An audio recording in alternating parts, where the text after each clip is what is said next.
We've got a rubber match tonight here in Glendale. Welcome in to Game 5 of the 2025 Banana Ball World Tour. Another incredible crowd has been partying it up for hours here in Camelback Ranch, and there have been plenty of shenanigans afoot as per usual. Looking at you, Bill and Dalton. But forget the silliness for a second, because we're here for another epic battle between the party animals and the Savannah Bananas. And we've already had two of the wilder games in Banana Ball history this weekend here in the spring training home of the Dodgers and White Sox. We get a look at the Bananas warming up on the field as we zoom in on the broadcast booth. And we will welcome you inside with Josh Dalewski, Biko Scala. Thank you all so much for spending your Saturday night with us here in virtual Banana Land and joining early for some bonus Banana Ball pregame action. So happy to get to show you a lot of the new tricks and fun shenanigans that we have in store on the field in the pregame action. Josh, on Thursday night we saw the Banana Ball points record shattered. Last night we saw the Banana Ball runs record shattered between the two teams. The offense have been loving Camelback Ranch. Offense is at an all-time high to begin the 2025 World Tour, and that goes for the Party Animals and the Bananas this season. But we've also seen the defense shining as well. 53 trick plays in this series alone, and quite a few milestones have been coming along the way as well this weekend. Yeah, speaking of those, we saw a pair of them last night, Chase Acuff and Reese Hampton, both joining some 200 clubs. Acuff, the third player in Banana Ball history to 200 trick plays. Reese Hampton, well, he forged the 200 hit club. He stands alone in that department. And tonight is the 200th Bananas Banana Ball game ever played. What kind of felt like all the milestones were coming in favor of the Party Animals. You saw Chase Acuff in the second inning collect his 200th trick play in his career. And then Reese Hampton becoming the first man in Banana Ball history with 200 hits. His longtime teammate Jake Skull coming out with the 200 shirt to honor that. And for the Savannah Bananas, they would like to make this 200th game for them count tonight, as it's a rubber match, and they would love to take the state of Arizona. Both of these two teams are tied at 2 games apiece, going back to splitting the series last weekend in Mesa and splitting this series so far here in Glendale. So Arizona is on the line. The lead in the tour is on the line before we pick this thing back up this coming Friday night in Fort Myers in the spring training home of the Boston Red Sox. That'll be fun to check that out. But where we stand with our feet right here, I think we're going to have another epic battle between these two squads, because we've had two of the craziest games across the 212 Banana Ball games ever played going into tonight. Well, again, we've seen the guys swinging bats very well. We've seen Tanner Thomas with 2 home runs in this series. Robert Anthony Cruz had an inside-the-park home run last night for the Bananas, but the plate discipline has also been quite impressive for the Bananas and Party Animals alike. A lot of ball four sprints, a lot of patient plate appearances, and you've also seen the steals of first this weekend especially. D.R. Meadows, he's already up to 2 steals of first for the Savannah Bananas this year. He's a third of the way to tying the Banana Ball single season record of 6. All right, let's toss it down to the field. We'll catch the tail end of the Bananas warm-up, and then we'll have Banana Baby right around the corner. A lot of pregame fun for everybody here on the Bananas YouTube channel. Thank you again for joining early and goofing around with us here on this Saturday night.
Now, it's time for everyone to get your spirit fingers out in the air, both hands, all the way around the stadium. Because this is a tradition that we've honored since the first game in Banana Land back in 2016. And this has brought the Bananas 367 wins, a number I just completely made up.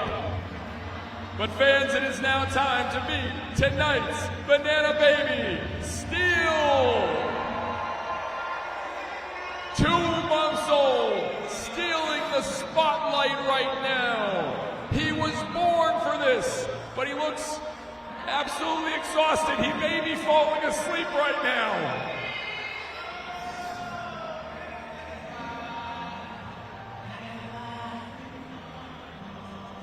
This is his moment, fans. One more time for tonight's Banana Baby, Steel.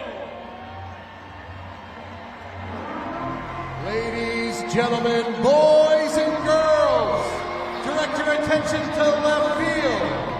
There, the wildest, craziest, sexiest, most outrageous group of animals you'll ever lay your eyes on. And they're here for just one reason, to party. Here they come, Glendale. Make some noise for the party animals.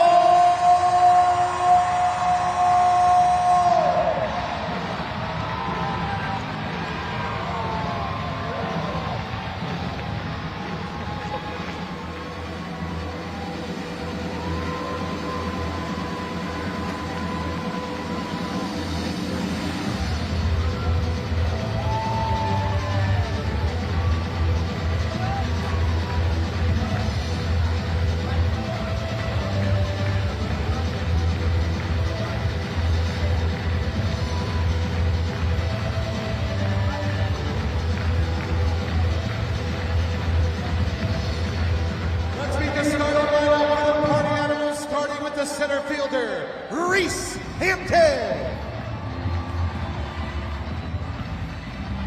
At DH, number 12, Noah Fisher.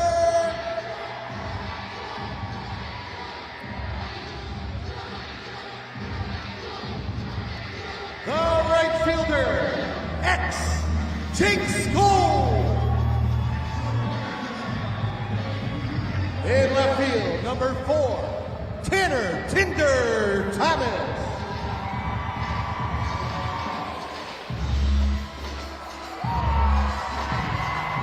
At shortstop, number 11, Chase Aker.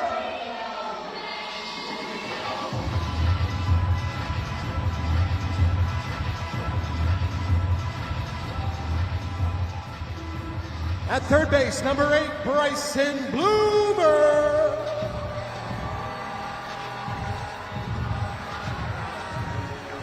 The extra hitter tonight, number 5, Andy Cosgrove.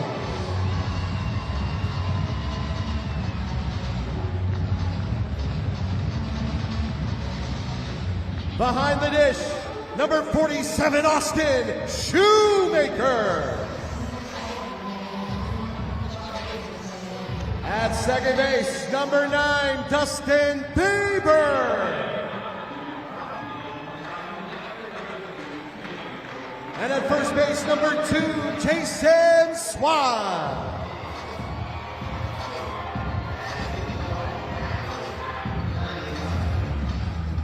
On the mound for the Party Animals, number 10, Brett Hilton.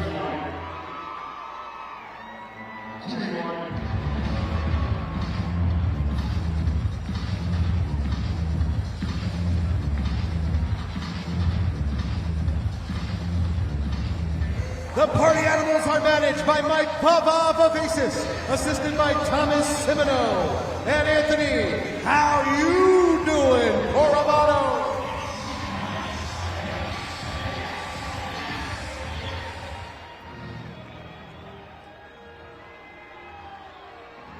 Ladies and gentlemen, I am bringing some Bananas power to the plate. His name is Riker. Riker is 6 years old, and he's attempting to hit a home run against these party animals. So can I hear some noise for my dear friend, Riker?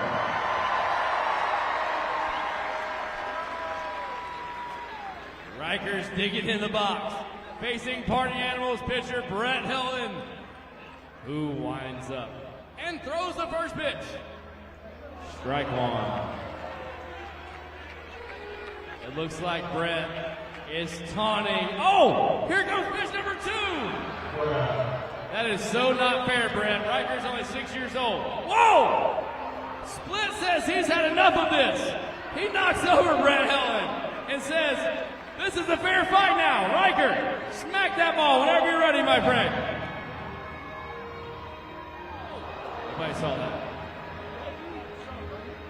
Here we go. Boom! It's hit up the middle. Oh no! I accidentally kicked it. Riker's on his way to first base. He's going to be safe. The ball goes into the outfield. Riker's on his way to second. Oh my goodness! There's a fight. There's a fight breaking out. What is happening? Oh my goodness! I'm getting choked out. Riker's rounding third. Riker's rounding third. Make some noise. Oh my goodness! The play at the plate. He's safe. What just happened? I think we hit a home run. Well, it turned into a slobber knockle down there between the Bananas and Party Animals. Incredible speed from our home run hitter. And speaking of speed, one of the tools you'll find here in Banana Land, we have a lot of advanced analytics that both sides are using for scouting reports. For more on that, we go down to the field to Coach Brownie. Thank you, Josh and Biko. Coach Brownie here. Really excited with what the Party Animals and the Bananas have been bringing these last 4 games. Really excited for this game. I want to give you a little quick scouting report. I'm going to start it off for the Party Animals, talking about our guy, Tanner Tinder Thomas. I mean, this guy is lights out, nails at the dish, man. I mean, what do you even throw the guy right now, right? Josh Biko, I mean, this guy is crushing everything coming at him right now. And let's talk about my guy, Jake Skoll, the X Factor. This guy is lights out, too. This guy is nails and dog at a dish. He is absolutely driving balls the other way, and we're loving it. A guy you really want battling for you. Now we're going to switch it on over to those nasty nanas over there, Bananas. We got a little scouting report for them. Coming at you with Danny Do-It-All Hosley. Word on the street is that this guy has not had a mango or an avocado in the past 3 days, so he's definitely not at his best right now. We're looking to take advantage of that, come out of his weaknesses, and then it's not mango season, so he's definitely not ripe. So we're ready to get after it.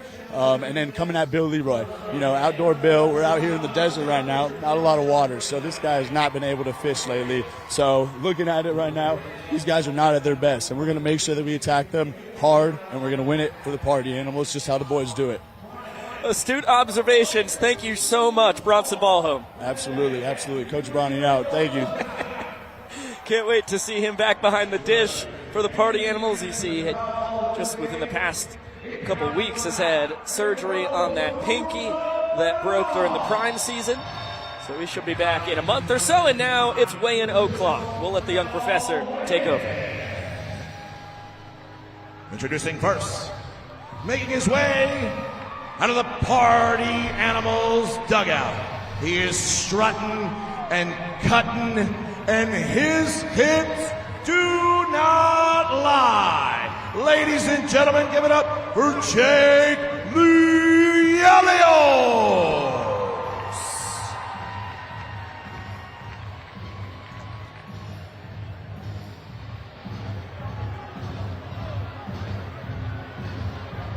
He clocks in tonight at 215 pounds of twisted steel and sex appeal. And opposing him, making his way out of the Savannah Bananas dugout, I'll tell you folks, if I had a nickel for every time I saw a man this jacked and handsome, I would only have 5 cents. Please welcome Jared Duddleson.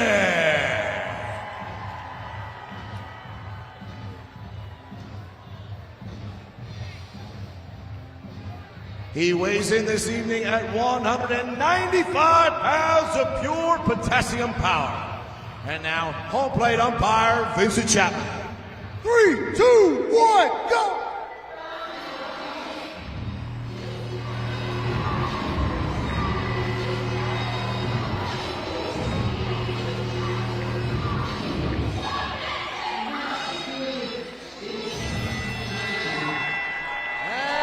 Fearsome dance battle there between Lealios and Donnie. Because it's time to meet the cast. Two terrific pitchers we have here in Banana Land. Let's get a look at our pitching matchup tonight between these two squads. Brett Hilton getting the nod for the Animals, opposed by Gage Voorhees for the Nanners. Party Animals love when Brett Hilton is on the mound because he pitches to contact and tries to induce trick plays behind him. He led last year's World Tour in innings pitched. Might be poised to do it yet again. The Animals expect 4 or 5 out of the big righty. Meanwhile, the Bananas turn to Gage Voorhees, making his first start of 2025. But a lot of people may not know about his journey into Banana Ball. Gage came to the Bananas in 2022 as a collegiate Banana, but pitched in a Banana Ball game before ever pitching in the Coastal Plain League. We saw him dominate with the Visitors and Firefighters a season ago. He is back with the Bananas, very happy about it, and Tyler Gillum and Adam Byron expect him to be one of the trickiest pitchers we see on the mound in 2025. Fantastic pitching matchup with Glendale and the entire state of Arizona on the line tonight. While the cast and crew continues to parade through the stands, let's get the 11 rules of Banana Ball. The name of the game is Banana Ball, and this is the fastest, most entertaining game in sports. Rule number 1, win the inning, win the point. If you score the most runs in an inning, you get a point. The most points win the game. But in the last inning of Banana Ball, every run counts as a point. Rule number 2, there is a 2-hour time limit. No new inning can start when the clock hits 0. Rule number 3, if you step out of the batter's box, it is a strike. Rule number 4, no bunting. If you bunt, you're thrown out of the game. Rule number 5, batters can steal first. Rule number 6, no walks allowed. It becomes a ball for sprint until every position player touches the ball. Rule number 7, no mound visits.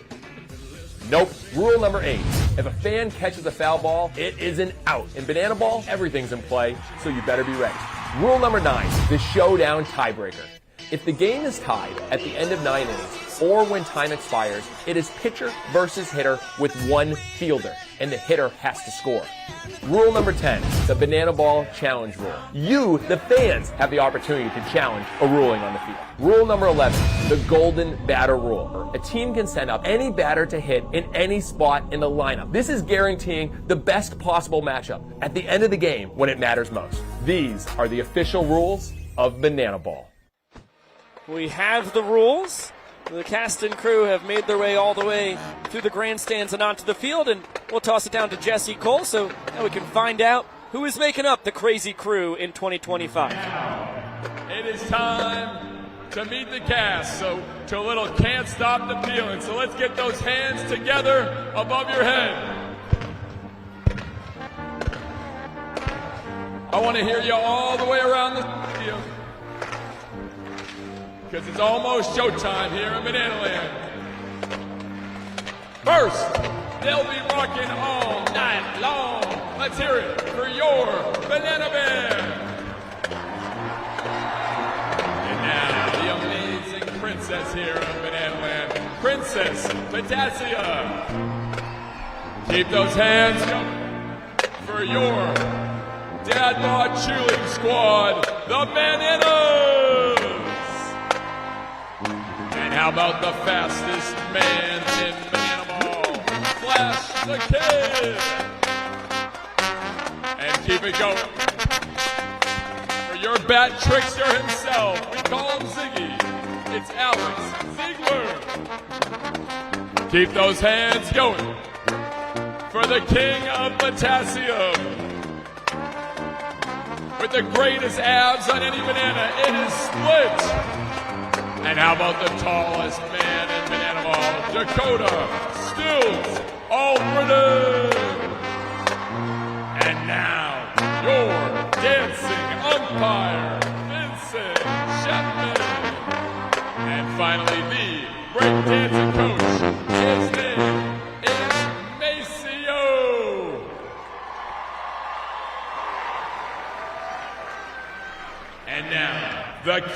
cast is ready. The players are ready. It's now time for you, the fans, to get ready. So we need everyone on your feet. The capacity crowd here in Glendale, we need you on your feet, because it is time for the fan warm-up. So please welcome to the field 5-year-old Zoe. Here she comes. Oh, styling. Bananas jersey, pink dress, ready to rock. All right, Zoe, very important. We need to get this crowd fired up tonight. Are you ready to do that? Yeah!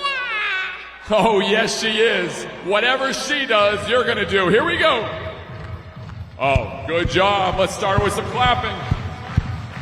Keep it going, Zoe. Oh, I like the hips and the clapping. Oh, now we're spinning. We're spinning. Okay, we're still spinning. All right. What? Macarena? This was way before you were born. How do you... Okay, we'll just do it. Keep it going. All right. Oh, we're doing this action. All right. Here we go. Oh, I like this. A little running in place while jamming. Keep it going, Zoe. Oh, we're running in place. We are now running in place. Oh, now jumping. A full conditioning workout for the crowd here tonight. All right, back clapping. We can handle this. Zoe, look around. They are going crazy for you. Let's hear it for 5-year-old Zoe. What a tremendous performance from Zoe. Boy, that melts the heart right there. The full capacity crowd here in Camelback Ranch, moving and grooving. Fired up for some banana ball. And to get us just a little bit more revved up, here comes the young prof. Ladies, gentlemen, boys and girls, and potassium enthusiasts from around the world. Tonight, you and thousands of your friends here live and millions more watching home have gathered here to witness something beyond your wildest imagination. From Montana to Savannah, from the Isle of Man to Tokyo, Japan, the Banana Maniacs come from across the globe to witness this. This is not baseball. This is the crucible where the fastest, hungriest, and most entertaining players are forged. This is a game of the fans, by the fans, and for the fans. But this is not your granddad's pastime. This is not just another night at the ballpark. This game is baseball by birth, fruit by name, and an absolute worldwide phenomenon by the grace of God. This is the time for every single person here live in Glendale, Arizona, to get up on your feet and give me your voices. Because this is the greatest show in the sports. Ladies and gentlemen, this is Banana Ball! It's time to meet the starting lineup for your Savannah Bananas. Leading off the center fielder, number 5, DR The Doc Meadow. Batting second, the DH, number 19, Dan Obers. Batting third and catching, wearing number 3, Eric Jones. In the cleanup spot, the extra hitter, number 15. You know him and you love him. We call him Rack, Robert Anthony Cruz. In right field, number 2, Reese Superman Alexiadis. In the 6th hole at second base, number 8, he is our greatest showman, Jackson Olsen. At first base, number 11, Correll Price. At third base, number 4, Kyle K.J. Jackson. In left field, number 7, Ty Two-Fly Jackson. And at shortstop, number 6, our glove magician, Ryan Cox.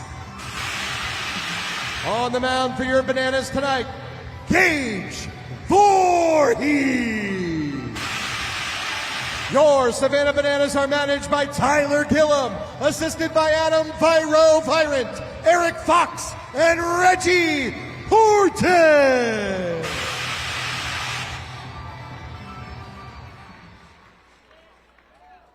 Fans, please remain standing and remove your hats. Here to honor America with the singing of tonight's national anthem, please welcome to the field, Anaya Laduff. Oh, say, can you see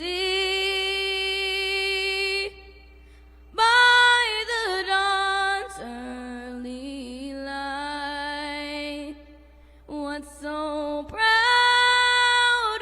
we hailed at the twilight's last gleaming, whose broad stripes and bright stars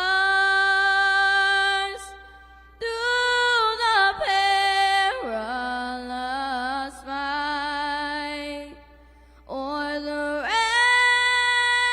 ramparts we watched were so gallantly streaming, and the rockets' red glare, the bombs bursting in air, gave proof to the night that our flag was still there.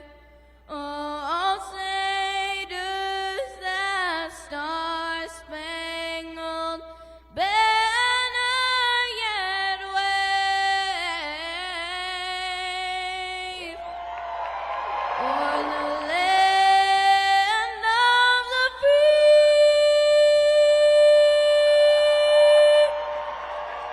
and the home of the brave. Ladies and gentlemen, Anaya Laduff.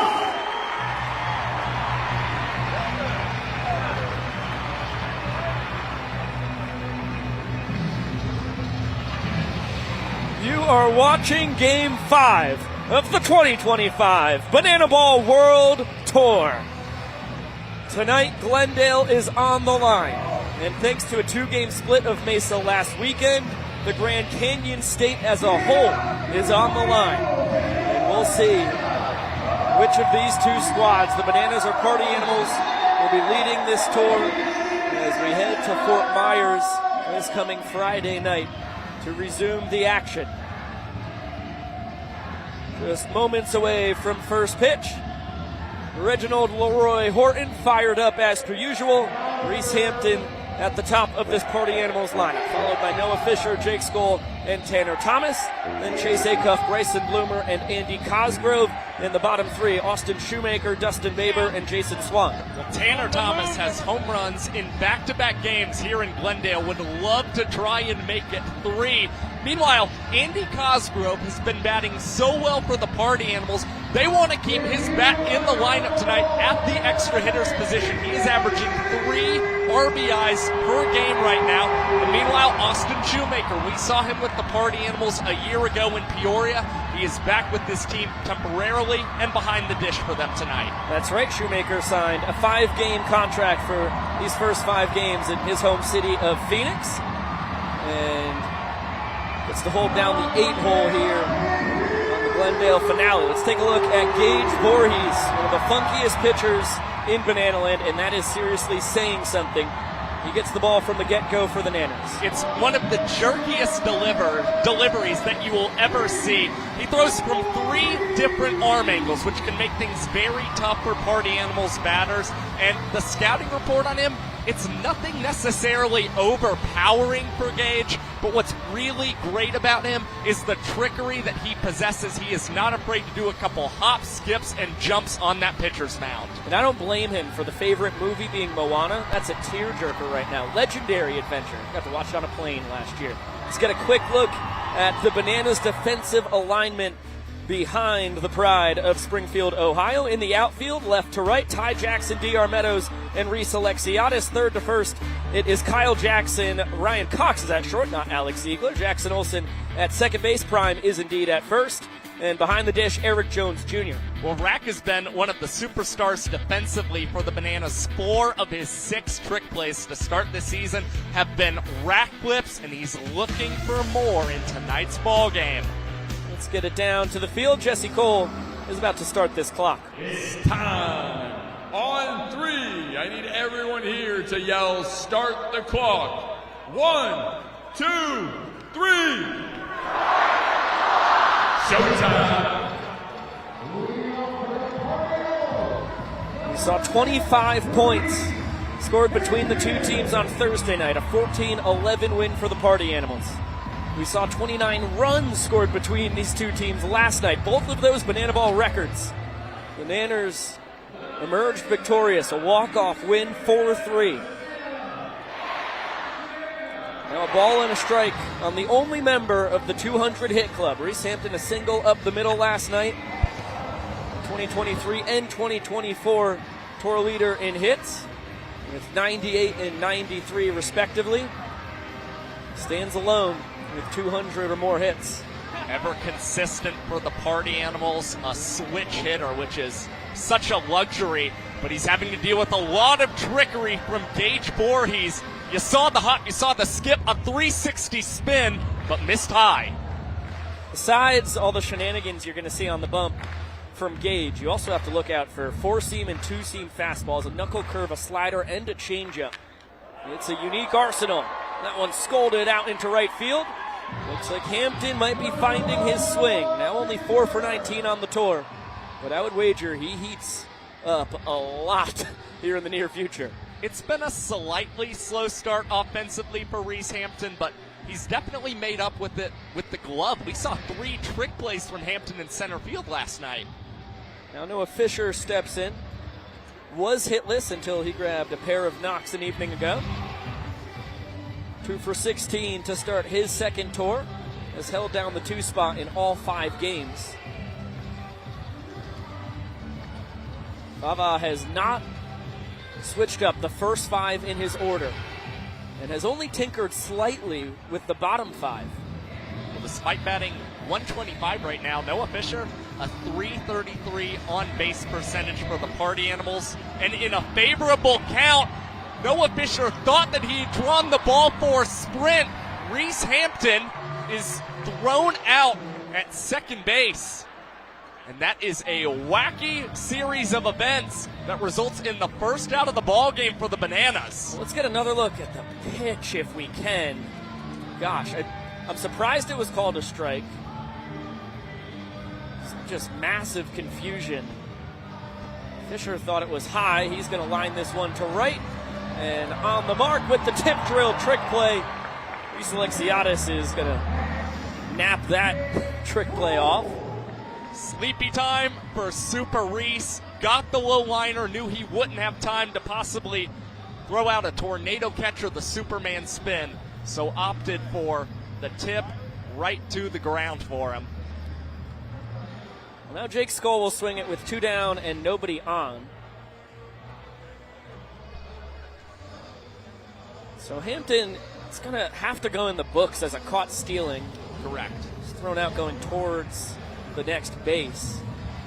Really just confusion on what the striker ball call was there from Vincent Chapman. Well, that ball is demolished fair down the right field line into the corner, and Skoll paying much respect to the cannon that Alexiadis has in right, content with the 2-bagger. Well, he feels great about his swing right now. Has just been amped up about all 3 games this week and now has 6 hits in the series and also a walk-up in showdowns for the Party Animals. Yeah, he's 8 for 21 on the tour. His 4 extra base hits are tied with Andy Cosgrove for the tour lead. And here's the man of the hour in Glendale. Tanner Thomas has blasted a 2-run homer in each of the first 2 games here.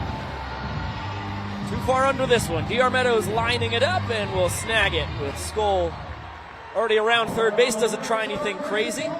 Thanks to the caught stealing, Voorhees able to survive with the 0.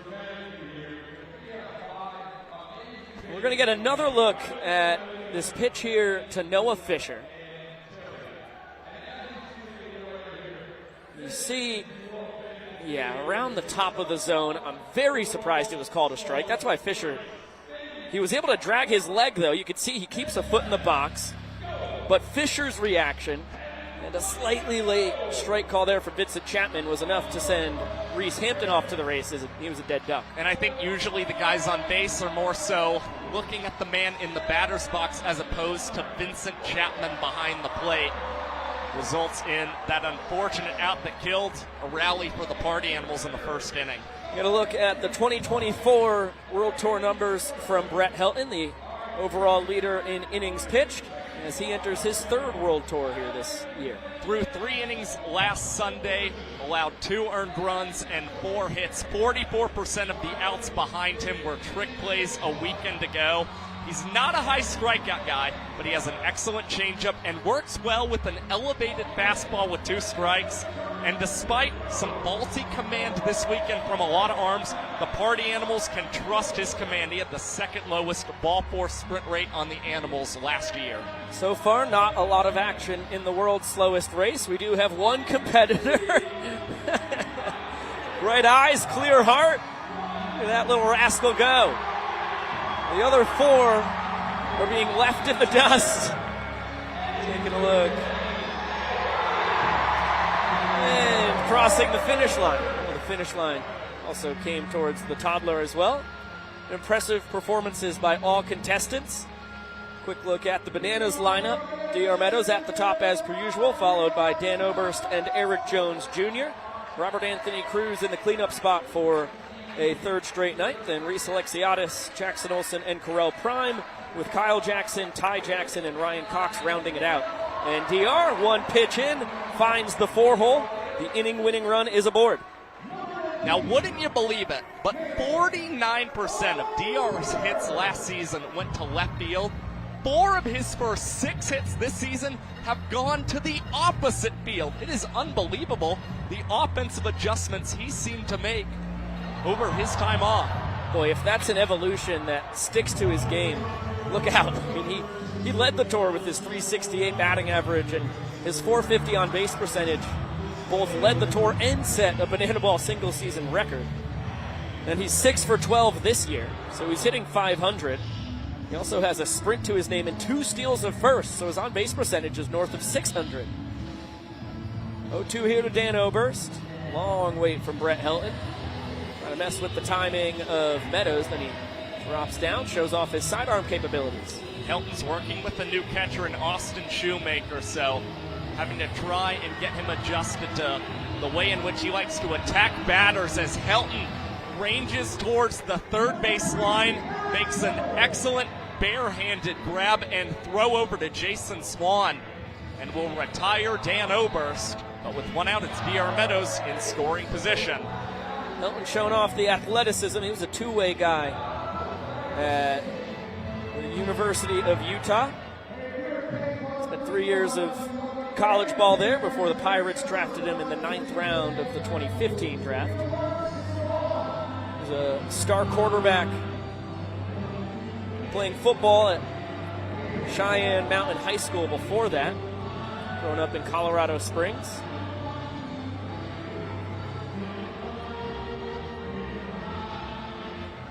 He's jumped ahead of his fellow former minor leaguer EJ, now a 1-2 count.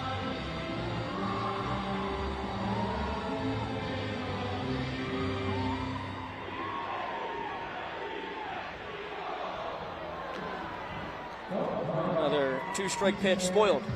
That was Helton going to the changeup against Eric Jones Jr. Again, we mentioned he succeeds with the elevated fastball with 2 strikes. Maybe what he's setting up here is he goes sidearm, and EJ ropes this one foul. And out of the stadium, a bounce on the concourse, and that thing left the ballpark.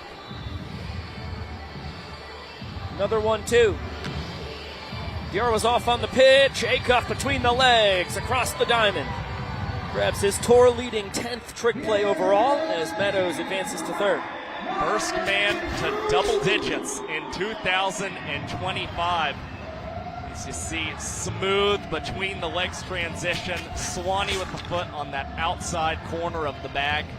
2 down, but Robert Anthony Cruz has had quite the series out west to start this year's World Tour. And a game-tying double on Thursday night with 2 outs in the 9th. This one blasted out to right center field. Hampton can't get there. It's going to be a first-inning walk-off double for Rack, who stays red hot. And the Nanners jump out to a 1-0 lead just like that. 9 of his 19 hits out west have gone for extra bases. This one produces the first point of the night for the Savannah Bananas, who will try and maintain this lead throughout the rubber match in Glendale. Let's get it down to Sam Bauman. He's got Gillum. Nico, Josh, right here with head coach Tyler Gillum. Gillum, what is going on with Rack? The guy can't be stopped. Dude's on a heater right now, ladies and gentlemen. The guy can pitch, hit, do backflips. You name it, he gets it done, baby. What do we got to do to see this one through to the finish today? Hey, win every pitch, win every inning, love every fan, let's do it. Hey, Dilly, how are you running in cowboy boots? Watch that. Miko, Josh, he's gone. Thanks, SB. Tough to keep up with him. Hey, he's got a piece coming out this coming weekend. Let's get a preview to learn a little bit more about Ty Jackson. Talk about foxhole guys. Who's in your foxhole? Who do you want to make each other better every single day? Ty Jackson's at the top of that list. A guy you'd want beside you in a foxhole. Unless, of course, you were trying to hide. But you're definitely going to hear him. That's him right there, just screaming. Very loud. Like, just literally screaming. He never shuts up. And I sure would like some sweet company. So it may come as a bit of a surprise to find out. When I was younger, I was shy. Ty coming out of his shell thanks to the Bananas. Let's do this thing. Here we go. Hey! Hey! And through finding his faith. In Matthew 5, it says, be the light of the world. And as followers, like, every time I get the chance to wake up or put my head back on the pillow, I think, like, this is an opportunity to, like, make someone's day, be someone's day, like, have an impact on them. And that's what I try to do every day, because every day is a blessing. Hey, have fun today. That's all I got. Hey, shout out Chris Gallo, legendary Bananas insider at the end there. Ty, a legend of Banana Land. I'm sure that being a Banana has helped him get further out of his shell, but I promise you, when he came to Banana Land summer of 2021 after a wild freshman campaign at East Georgia State, he was a loon already. That one behind the back. Oh, Jackson Olsen! 2 tricks for the price of 1. Beautiful work from the grade 8.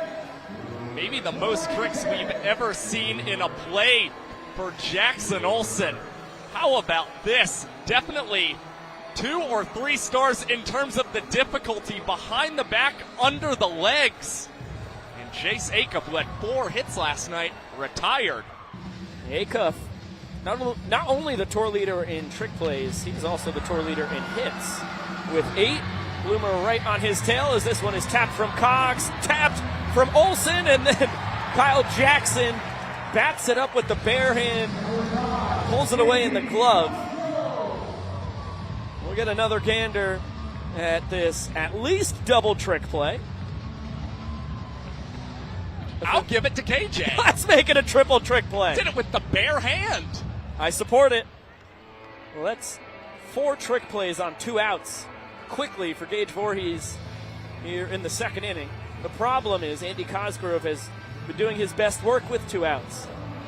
Brand new party animal as of this 2025 World Tour, an Aussie drop bear last summer out of Kirkland, Washington. Former Twins minor leaguer, has played all over the world since then, and he's already a Banana Ball veteran. Very pointedly stares at Vincent Chapman, making sure that was indeed ball 4. And he's earned himself his 4th career sprint. What we saw last Sunday, Cosgrove thought he had earned a sprint, left the box early, and unfortunately was then called out on strikes as he had a 3-strike count with the called strike for stepping out of the batter's box. This time Cosgrove waits on the call from Vincent Chapman. So already learning from his mistakes early. Austin Shoemaker taps it up the middle. It's going to be a base knock. How about that for his first banana ball swing of 2025? Guy who tore it up in the Pioneer League a year ago. Second straight really impressive season he had with the Grand Junction Jackalopes. And he's pinch run for by Mark Smith, the designated runner. So a quick 2 outs and then a sprint and a single. Now 2 on for Dustin Baber.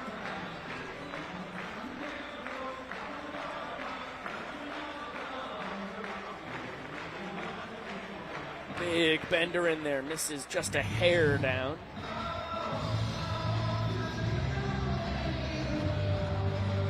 Fastball does the job.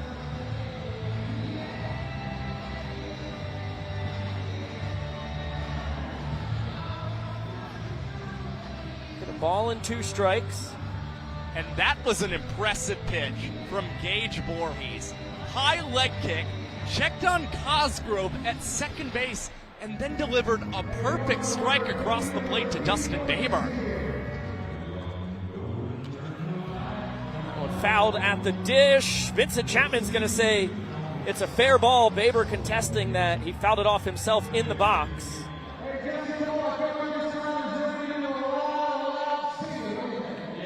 That's going to end the inning. Looks like Vivacis and company not putting up much of an argument. Let's learn a little bit more about banana ball here as we head to the bottom of the second inning. And it's all about one of the key parts of this game. If you win an inning, you get a point, which means that, of course, the home team can walk off any inning if they notch more runs than their opponent, and then every run in the final inning counts as a point. And last night was an excellent example of how the point system works in banana ball.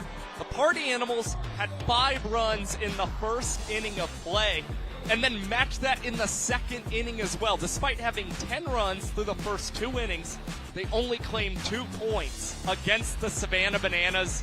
Then 2 runs in the top of the third. The Bananas respond with 3, claim a point, and then the Bananas a second straight walk-off in the 4th inning. Even though the Party Animals had doubled the Bananas' runs total through 4 innings, it was a 2-2 game when it came down to points, and things stayed close all the way until the very end when the Bananas came away with a 4-3 win. Yeah, that's how banana ball, of course, can give an advantage to the home team. And Reese Hampton and company on the Party Animals have said they have to spread their scoring out. They really want to push at least a run across in 5 or more innings every ball game. They had 3 5-run innings last night, but those were the only 3 innings they were able to win. And it's those innings that they push runs across and the pitchers can't hold it that are so devastating. You see, the 2 runs that they were able to achieve in the top of the third, if you could just limit the damage to 1 run in the bottom half, all of a sudden you lead 3 points to nothing. Of course, the exact opposite happened. The Bananas walked it off and completely turned the tide from there on. Big bender just misses the outside corner. 1-1 count here on Reese Alexiadis. 5, 6, and 7 in the order due to swing it for the Nanners. Jackson Olsen on deck. Correll Prime working in the hole.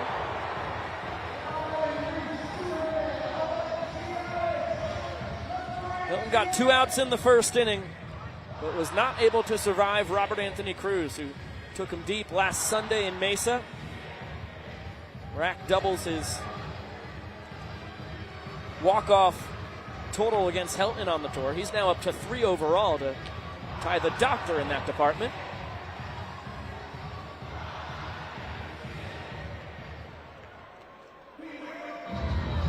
Fastball misses down. Good battle by Alexiadis. He's rounding first with some vigor, trying to make it into second just in time before all 7 Party Animals behind the pitcher and catcher could touch the ball to make it live. That is speed that kills. Alexiadis had 29 stolen bases in the Pioneer League in 2023, and he also had an advantage because Austin Shoemaker double clutched the banana ball before throwing it down to Chase Acup to start that sprint defense.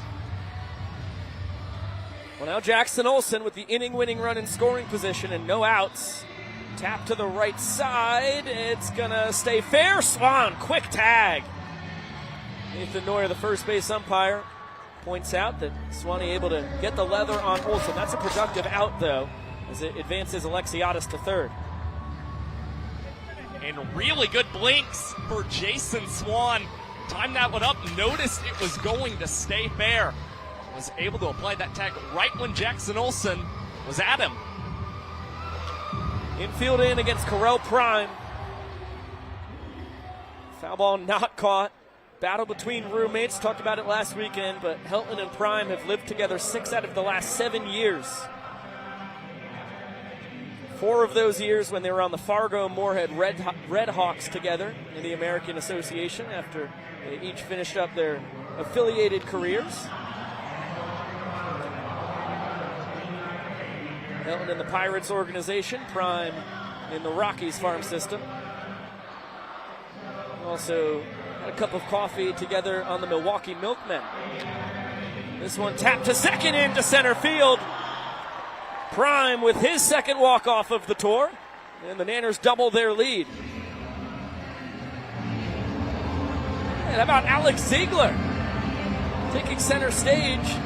This is an homage to the Wiggles pulling off the Ratlin Bob.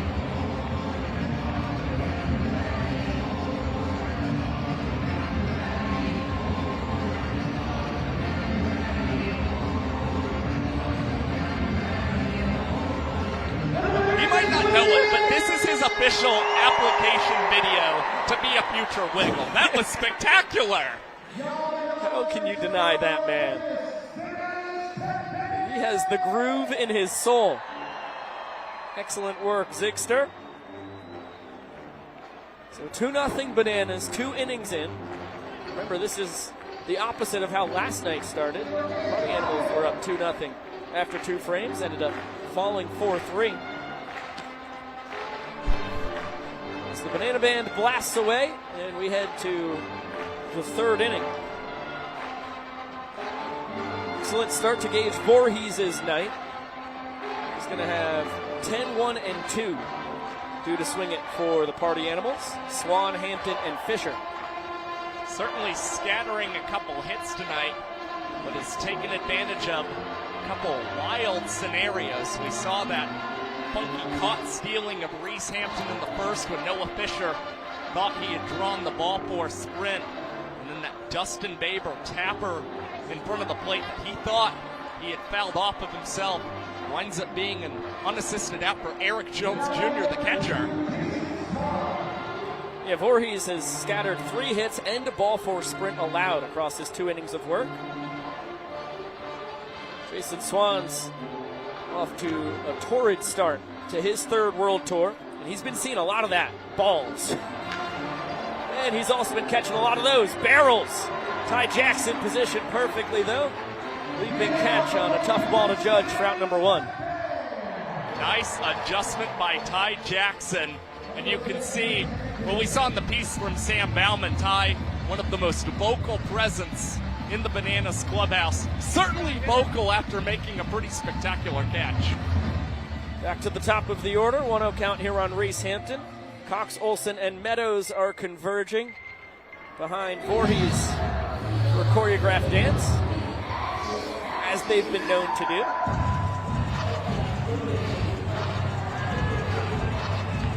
This one, a trending dance on TikTok that Gage himself found. He finds a strike. Evens up the count. Wow, gets his first dance on the mound and nails the strike. He's now fallen behind Reese Hampton. We'll see if it goes to any kind of trickery, a slight pause, but fires high and outside, now 3-1.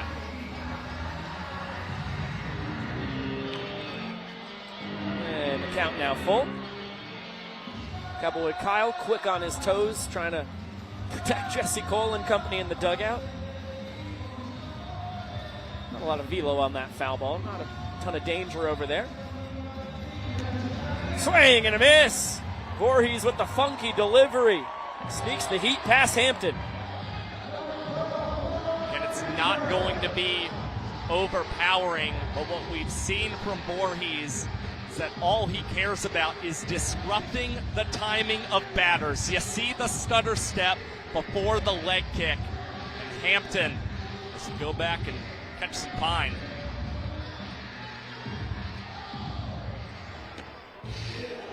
Heater just misses down. The pitchers don't like it, but the hitters have to be a fan of the bottom of Vincent Chapman's zone. Tends not to call strikes around the bottom of the knees. 3 balls and no strikes here on Fisher. Flew into a tip drill trick play from Alexiadis in right his first time. And that is 4 straight bad ones. Another close pitch. Voorhees once again does not get the call. Vincent consistent on that front. It's the second sprint allowed by Gage. A little 2-out action. You give a chance here to Jake Skoll to swing it with a man aboard. And we will see the Party Animals actually outpace the Bananas in stolen bases early this season. 13 for the Animals, 9 for the Bananas. If they get Noah Fisher running with 2 outs as Skoll pokes the first pitch from Gage Voorhees into right field, Fisher thinks about gunning it to third base. But Alexiadis, a quick throw to Ryan Cox, checking on Fisher at second. Skoll continues to swing the bat very well. He's now 9 for 22 on the tour, 2 for 2 on the night. He's halfway to the cycle, still needs the triple and homer though. He's the only man in Banana Ball history to ever achieve the cycle in a game. 0-1 count here on Tanner Thomas. And a nice bender. Voorhees out in front. Let's see what he's got here on the 0-2. Crow hop? No. This one line, foul. Well struck by Tanner, just a pinch early. Voorhees might have gotten lucky with that one. Crow hopping to the mound, may not have got his foot on the rubber exactly like he would have wanted, which takes off a bit of velo. And Tanner, unfortunately, just a tad early. Down to a knee. Shows Fisher that he's throwing a fastball and then delivers it outside. Gage still ahead in the count. Not anymore.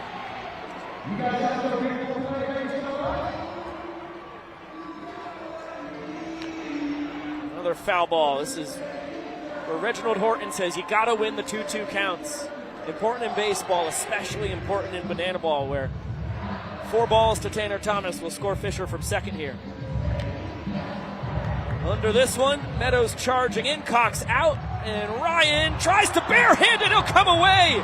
A juggling, tumbling snag to end the third. Ryan Cox trying for the trick play out, just barely keeps that one in his glove, on his body, to help Voorhees escape trouble in the third inning. Get one more look, and Coxey still coming up with that banana ball raised in a bare hand. For more absurdity, let's toss it down to the young professor. 2 couples here. I've got Kayla and Kyle and Caitlin and Chris. And when I say go, the wives are going to run that way, the husbands are going to run this way. And they have cakes in their hands. They're going to run, they're going to meet up at second base. The husbands are going to transfer the cakes to their wives. We're going to run it back, and they have to smash it into the faces of their husbands. The first one to make it back to home plate is going to win. This is a piece of cake. Contestants, are we ready? Then on your mark, get set, go! There they go. Wives are moving. Husbands are moving. Great form on carrying those. I think they might have some hospitality experience. All right, here comes the transfer. Here it comes, nice and smooth. Oh, look at that. The presentation is top tier. All right, ladies, get those cakes up. Caitlin is moving those legs. Kayla is repositioning it. The wives are going to beat the husbands, I think. Caitlin has the lead. Boom goes the Dynamite! And it's going to be Caitlin and Chris. This one takes the cake, and that was a piece of cake, ladies and gentlemen.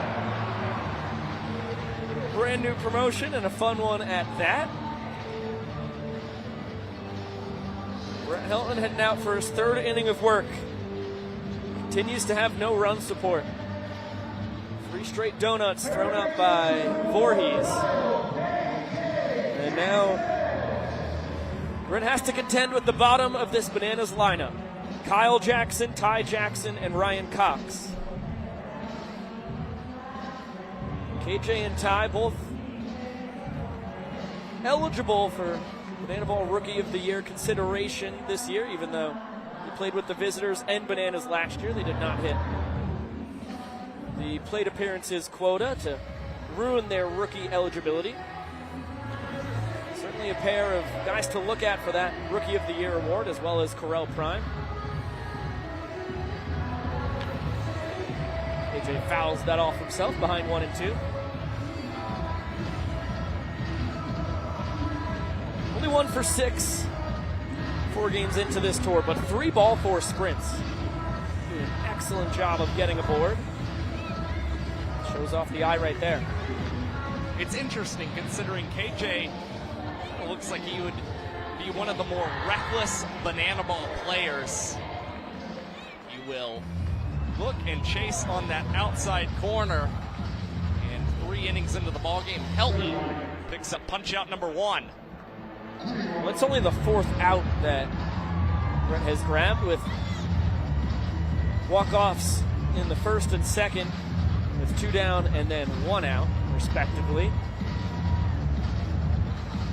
Brett trying to repair the ERA today.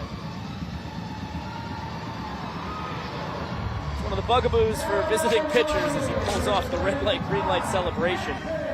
As you get those innings where you're walked off on, you don't get a complete frame pitch. It certainly makes the earned run average a lot tougher to pull down. But on the flip side, it makes the MPI, minutes per inning, null. So you get a lot of bad innings tossed out. It's a give and take on that side of the diamond. Ty Jackson getting his first start of the tour. Sends that one deep out to right center. Hampton's got a beat on it and snags it under the leg. Reese Lightning. Tricky as could be here in 2025. That's his 7th of the tour already.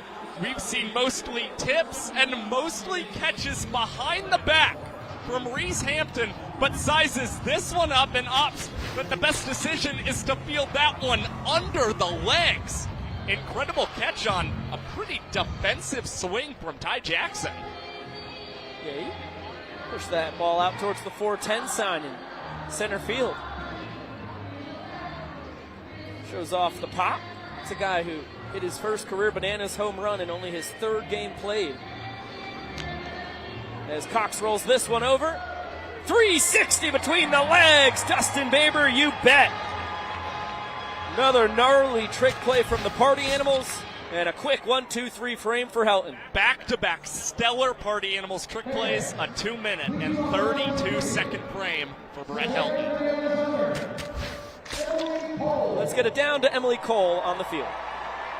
Across the United States, there are over 400,000 children and teens in foster care without a permanent home. To support that community and raise awareness, we created Bananas Foster, the official nonprofit of Banana Ball. Our organization is dedicated to celebrating those who are making a difference while educating and inspiring others to get involved. Tonight, we are celebrating David Hostetter. David got licensed after learning about the dire need for more foster families in this area. He's been licensed for 2 years and focuses on reunifying kids with their biological family. 2 of those kids who he helped reunify unfortunately came back into foster care, and David stepped up for them again. After 4 years in foster care in 5 separate homes, David's twins are now with their forever family, with David. Fans, please help me welcome to the field this amazing sports-loving family, and let's celebrate them for all that they're doing for foster care here in Arizona.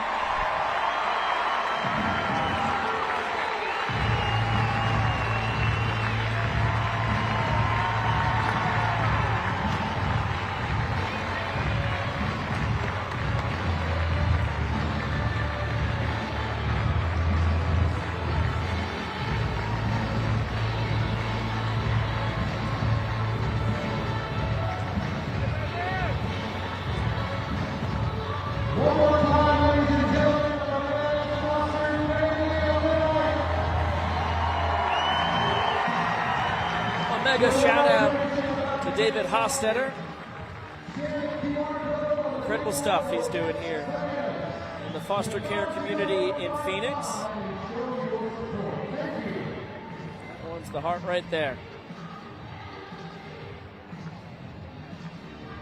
An eventful third of a ball game already behind us as we head to the fourth. Gage Voorhees has been working himself in and out of trouble. Has given up 4 hits, 2 ball, 4 sprints. But the important thing, has not allowed a run. 51 pitches tonight for Gage Voorhees through 3 innings. MPIs of 3 minutes and 52 seconds, 3 minutes and 28 seconds, and then 5 minutes on the dot. He can keep that pitch count below 70 tonight and pitch 4 clean innings. Gillum and Byron, they're going to be really, really pleased with that. Voorhees has 5, 6, and 7 in the Party Animals order. Acuff, Bloomer, and Cosgrove. Here as we kick off the fourth. Chase grounded out his first time. Takes the 2-seam fastball for a strike. Voorhees works very fast, gets the ball, gets the sign from EJ. He's already in his windup and now has to press pause. As Vincent Chapman says home plate's a little too dirty. He's got a sweet little lullaby for us. Nice change of pace here, Vince. There it is. Yep.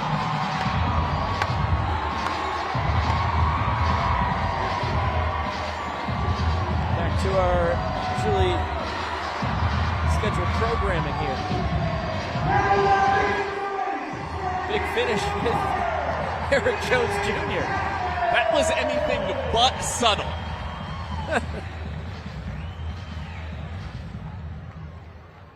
So when we resume here, we've got a 1-1 count.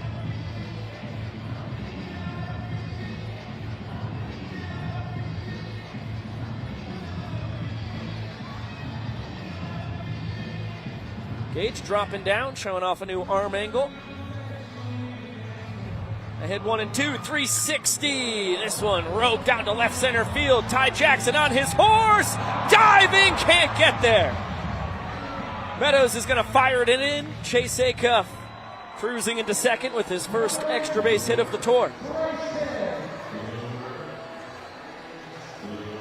That is not easy to do for Gage Voorhees on the mound, pulling out all those tricks, and Chase Acuff to stay back on that ball and rope it into the left center field gap. Incredible piece of hitting. And the Party Animals may finally be getting some cracks in Gage Voorhees' night as the Bananas pull off the double trick play. Olsen between the legs and Correll Prime at first base. That's a behind the back reception. Another look. Prime keeps getting more and more trick playable every day of his banana ball career. And fastball just misses below the knees to Andy Cosgrove. The Bananas playing their infield at medium depth. Acuff runs well, ball on the ground. I'd wager he's heading home. Cosgrove, for his part, pacing the tour with 12 RBIs. Big front door bender for strike 2. Fortunately, or unfortunately for Andy Cosgrove, the only thing that's gone against him is the amount of strikeouts he's had at the plate. And with 2 strikes, avoids the K, lifts this one to center field, and Meadows, knowing he would have no shot at gunning down Chase Acuff, grabs the trick play.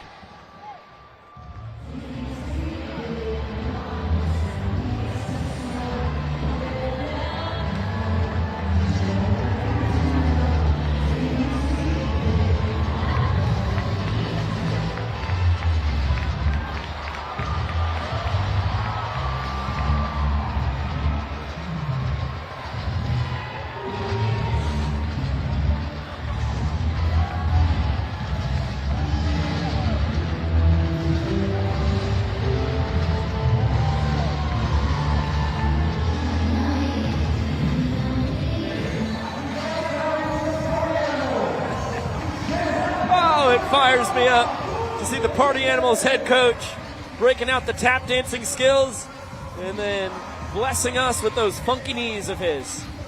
Not just a great ball player, not just an incredible coach, but pretty darn good tap dancer at that. Are you more of a espresso or please, please, please guy? I'm an espresso guy, but I love both tunes.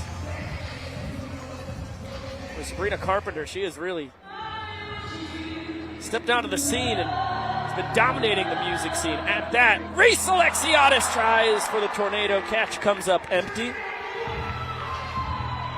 The second missed trick play on the tour in 5 attempts.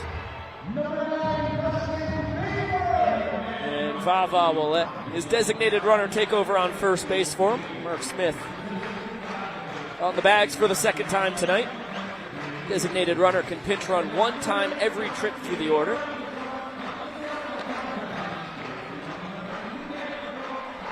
Weber ahead in the count.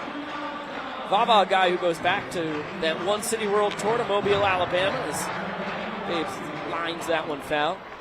He was a player only first 2 years, and then a player coach on the 2023 tour. Took over full head time coaching duties last year. Oh, Kyle Jackson under the leg. Correll Prime behind the back with the catch at first. Another dynamic double trick play. 5 trick plays in the inning for the Savannah Bananas. Comes from Olsen, 2 from Prime, DR Meadows. And you're going to look at DR Meadows to grab the second out, nearly going to his knees. Coming up with the behind-the-back catch. And then KJ Jackson, smooth transition between the legs. And another behind-the-back reception from Prime at first base, shining tonight. A pair of behind-the-back grabs at first in that frame for Prime. As it's hey baby time here in the Valley of the Sun. First 5 games of the 2025 tour, all here in Phoenix. 2 in Mesa last weekend. This is our final of 3 in Glendale. Camelback Ranch for its part, the spring training home, as you can see right there, of the Los Angeles Dodgers, also the Chicago White Sox. It's proven to be a fantastic arena for banana ball. Surprisingly, we still have not seen a foul out to a fan. 3 straight full capacity crowds, not a lot of overhang. And to their credit, we've seen a lot of folks, a couple big concourses in this ballpark who have been running all over, left field, right field, third and first base, trying to come up with a catch for either the Bananas or Party Animals. It has certainly not been for a lack of effort. We haven't seen a foul out to a fan yet.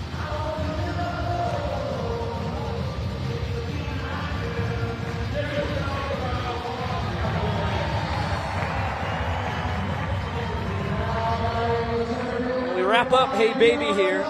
Brett Helton finally has a lead in an inning. The Animals able to push a run across, the only one in 4 innings against Gage Voorhees.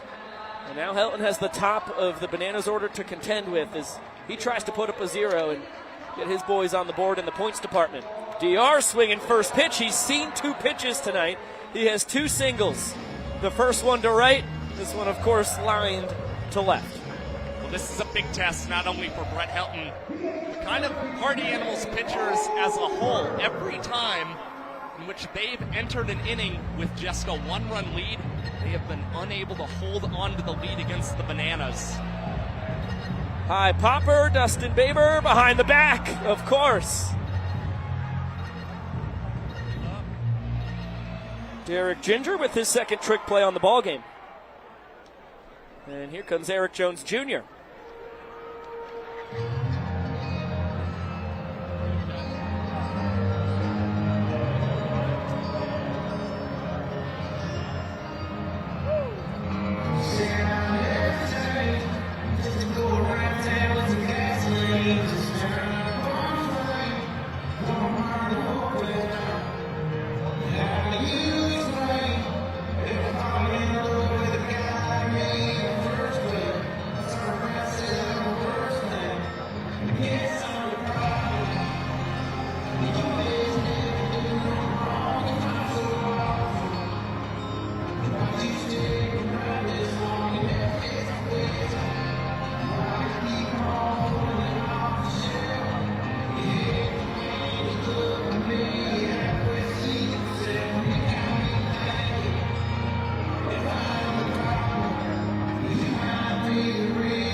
the saddest line dance I've seen in my life. Like, just, that's a sad song. Dude, I don't want to talk right now. I'm going to need a minute. It's good. It's good to I'm contemplating a lot of things right now. We mess with the moods in Banana Land to keep the people on their toes. You know, it's not just all song and dance. Sometimes you got to get introspective.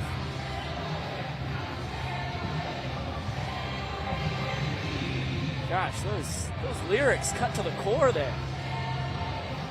Can't believe there's a line dance for that song. Is that being played at line dancing bars? I was still trying to figure out kind of the beat to that one. Right. I'm impressed that the Bananas found it. I'm very out of touch in the line dancing world. It's been far too many moons since I've paid a visit to Saddlebags. There goes the doctor on the 3-1. It's ball 4. Shoemaker gets the throw off. All 7 Party Animals fielders have to touch the ball before it's live. DR getting the wave around. He's going to score from first. Well, that's a disaster for the Party Animals. The inning is knotted at 1 run each. Well, for a second time tonight, Austin Shoemaker juggled the ball after Vincent Chapman said that the ball 4 sprint was in play. It bites the Party Animals. And still, they maintain this streak of entering an inning with just a 1-run lead and being unable to hold on to it against the Bananas this year. 5 games in. Still plenty of time to flip that on its head, but it is not a recipe for success. Back up the middle, Robert Anthony Cruz still scorching hot. Malachi Mitchell, the designated runner, goes first to third easily. And racks 2 for 2 on the night. Now the inning-winning run 90 feet away.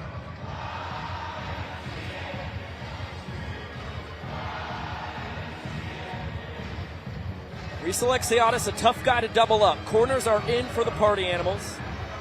Acuff and Baber up the middle at double play depth.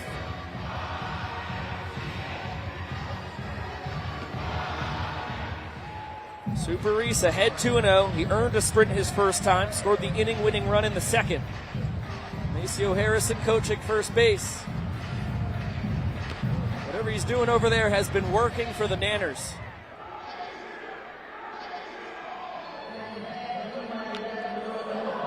This one fouled out of the premises. 2-2. We'll see what Helton goes to here. He's got a 5-pitch arsenal. This would be a huge K. Fastball not located where he wanted it.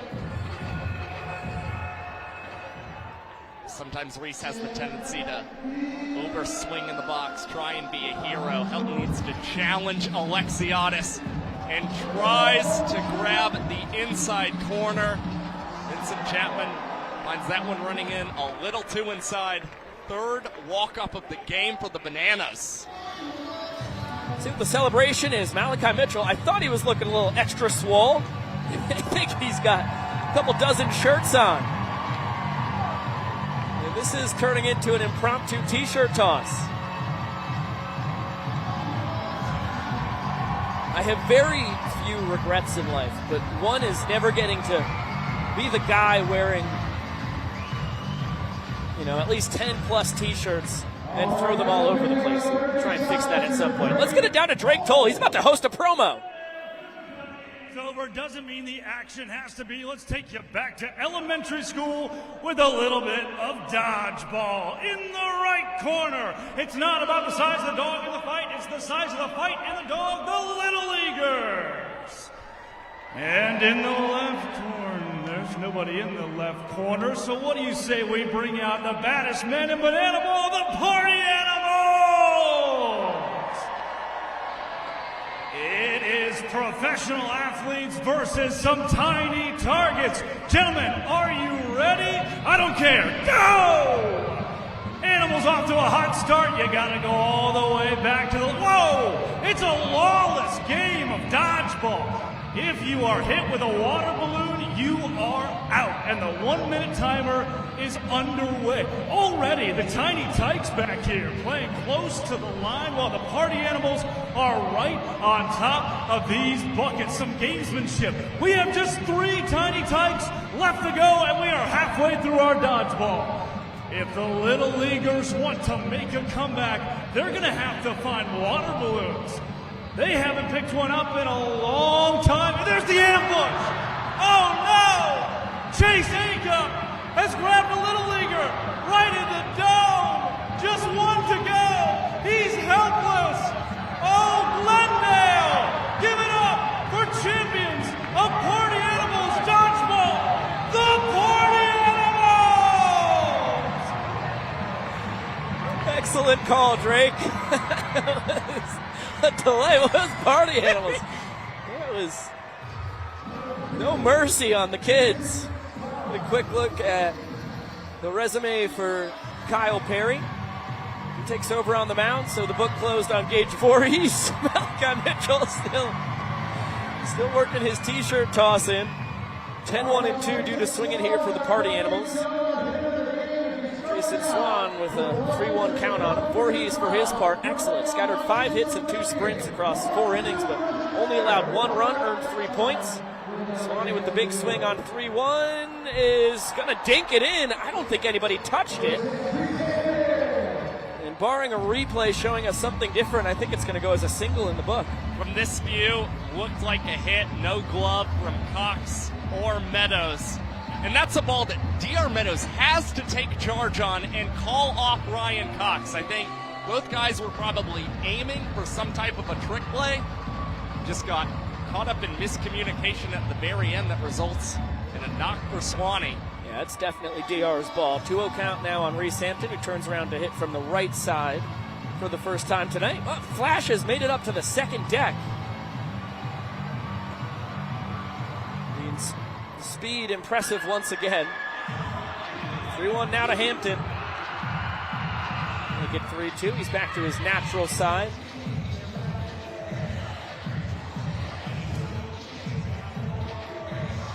Right of Charlotte, North Carolina, just like the Bananas catcher.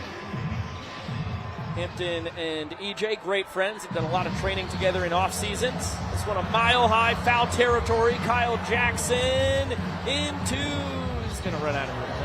Bounces right on top of the Dodgers sign. Well, ordinarily you'll see the third baseman give that one a look. Kyle Perry ran all the way over to that Party Animals dugout as well, hoping to try and make a play on it.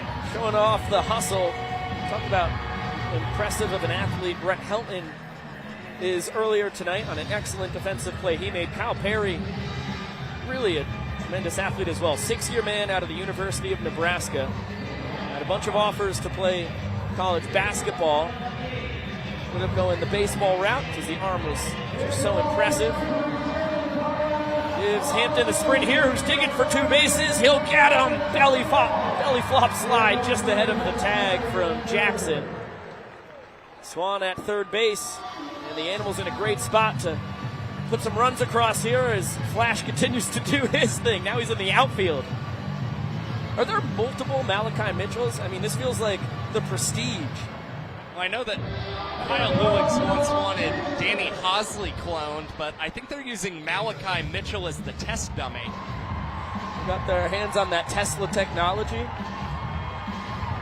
Gonna get a hammer time all the way down to first. Fisher joined by his buddies after he's plunked. Well, sticky situation here for KP. Should have had a pop-up to start the inning. The ball fell between Meadows and Cox. Then he loses Hampton on the 3-2, gives up a sprint. Hits Fisher. Now the bag's juiced for Jake Skoll. Probably the last guy you want to see on either squad at the plate in this kind of a situation. High strike. Skoll agrees with Chapman's call. He's just been putting himself behind the 8 ball, has not nailed a first pitch strike to a batter yet this inning. Now he's ahead of Skoll as Malachi continues to go buck wild in the stands. This is up and in.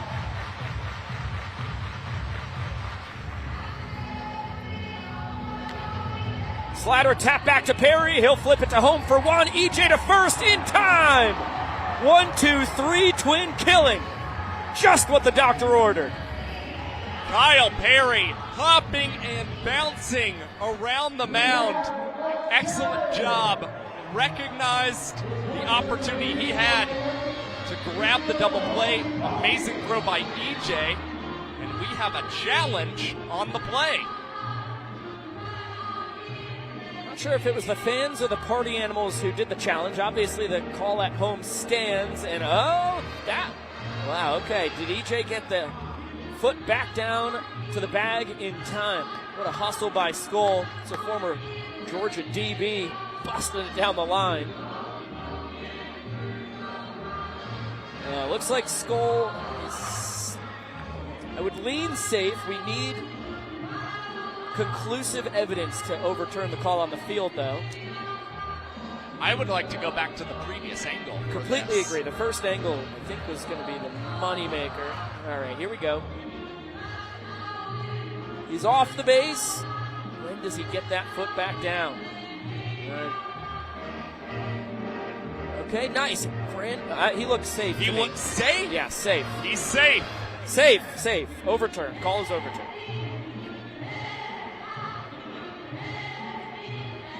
All right, after further review, the ruling on the field is safe. The party animals rejoice. Been having tough luck with their challenges this year.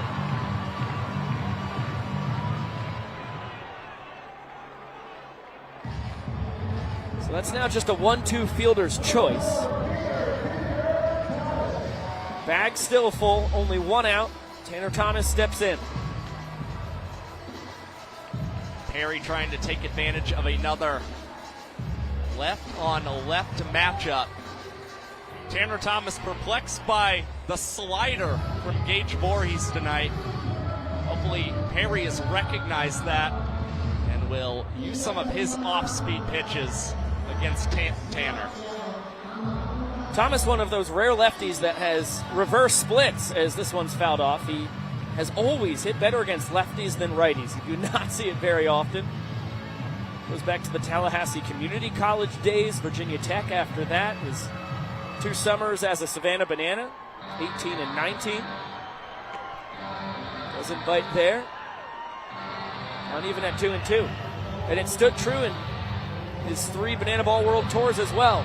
Swing and a miss. There's the slider. Executed terrifically. There by Kyle Perry for a huge second out. Slowly clawing himself out of the hole that he's dug himself in. But Chase Acuff, 1 for 2 tonight, had a booming double against Gage Voorhees in the 4th inning. There's a low strike call. You don't see that too often. Excellent job by Perry. He's out in front, 0-2 count. Nowhere to put Acuff. Bases were loaded with no outs. The 2-strike pitch spoiled. Hampton off third, Fisher off second, Skull off first.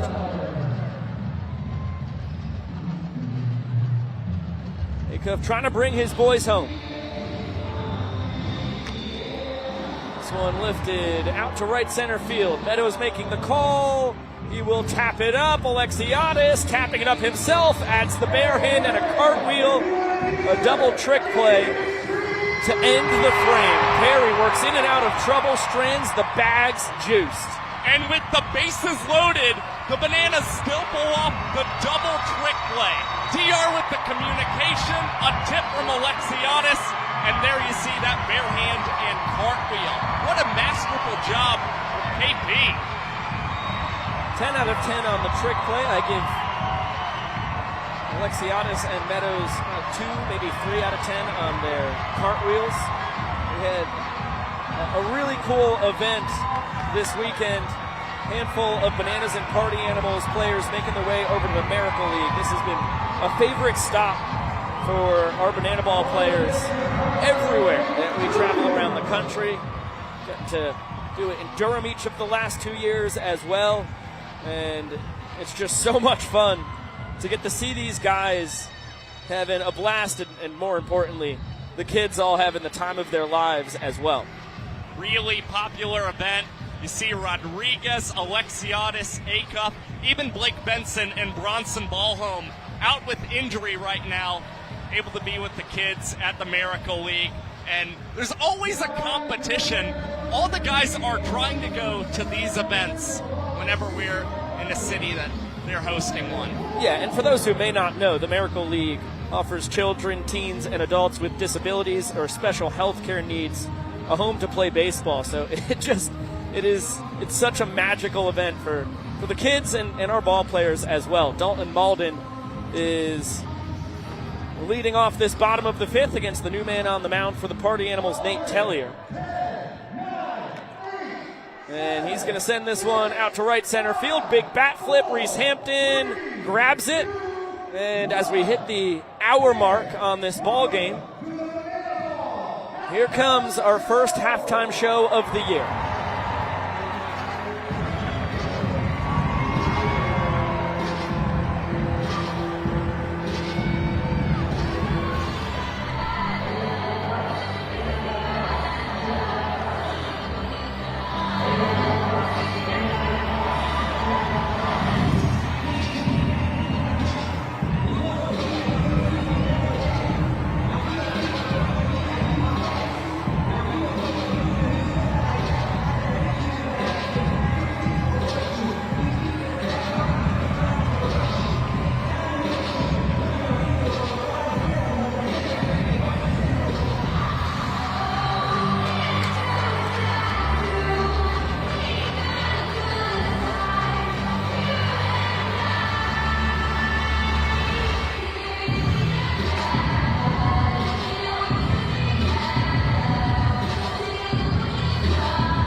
Performance from the Bananas and Party Animals. Kendrick Lamar, Taylor Swift combo. Not Like Us and Bad Blood. A little remix ability with Kendrick performing the Super Bowl halftime show tomorrow down in New Orleans. What's an impressive performance. I mean, I know we all loved the Bubble Bowl a season ago, but the Bananas and Party Animals might have topped it in 2025. And we're right back to the action. Alex Ziegler pinch hitting here for Correll Prime against the former Boston Red Sox minor leaguer on the bump, hard throwing Nate Tellier.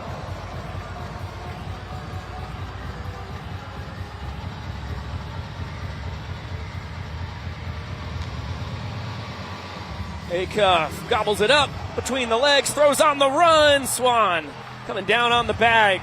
Athletic play at first, as that is the 100th trick play of 2025. We reach it in Game 5. Last year it took 10 games. It was in Jacksonville that was achieved. Awfully impressive stuff. Already 18 in the ball game for the Bananas and the Party Animals, and they get to 100 in half the time as in 2024. Ball and a strike here on K-Jack.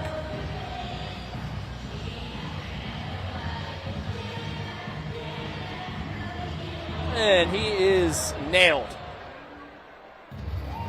He's going to show off his handstand ability.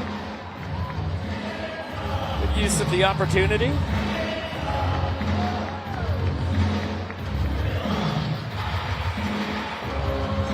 Okay. Standing tough. Hanging tough with the new kids on the block, my friend. A potential inning-winning run on the bases. From one Jackson to another. Ty steps in.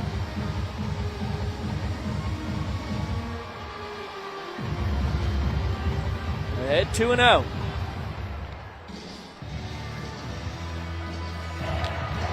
Hot shot gobbled up. What a play. Bryson Bloomer between the legs, behind the back. handles the heat with ease and gets Tellier out of the inning.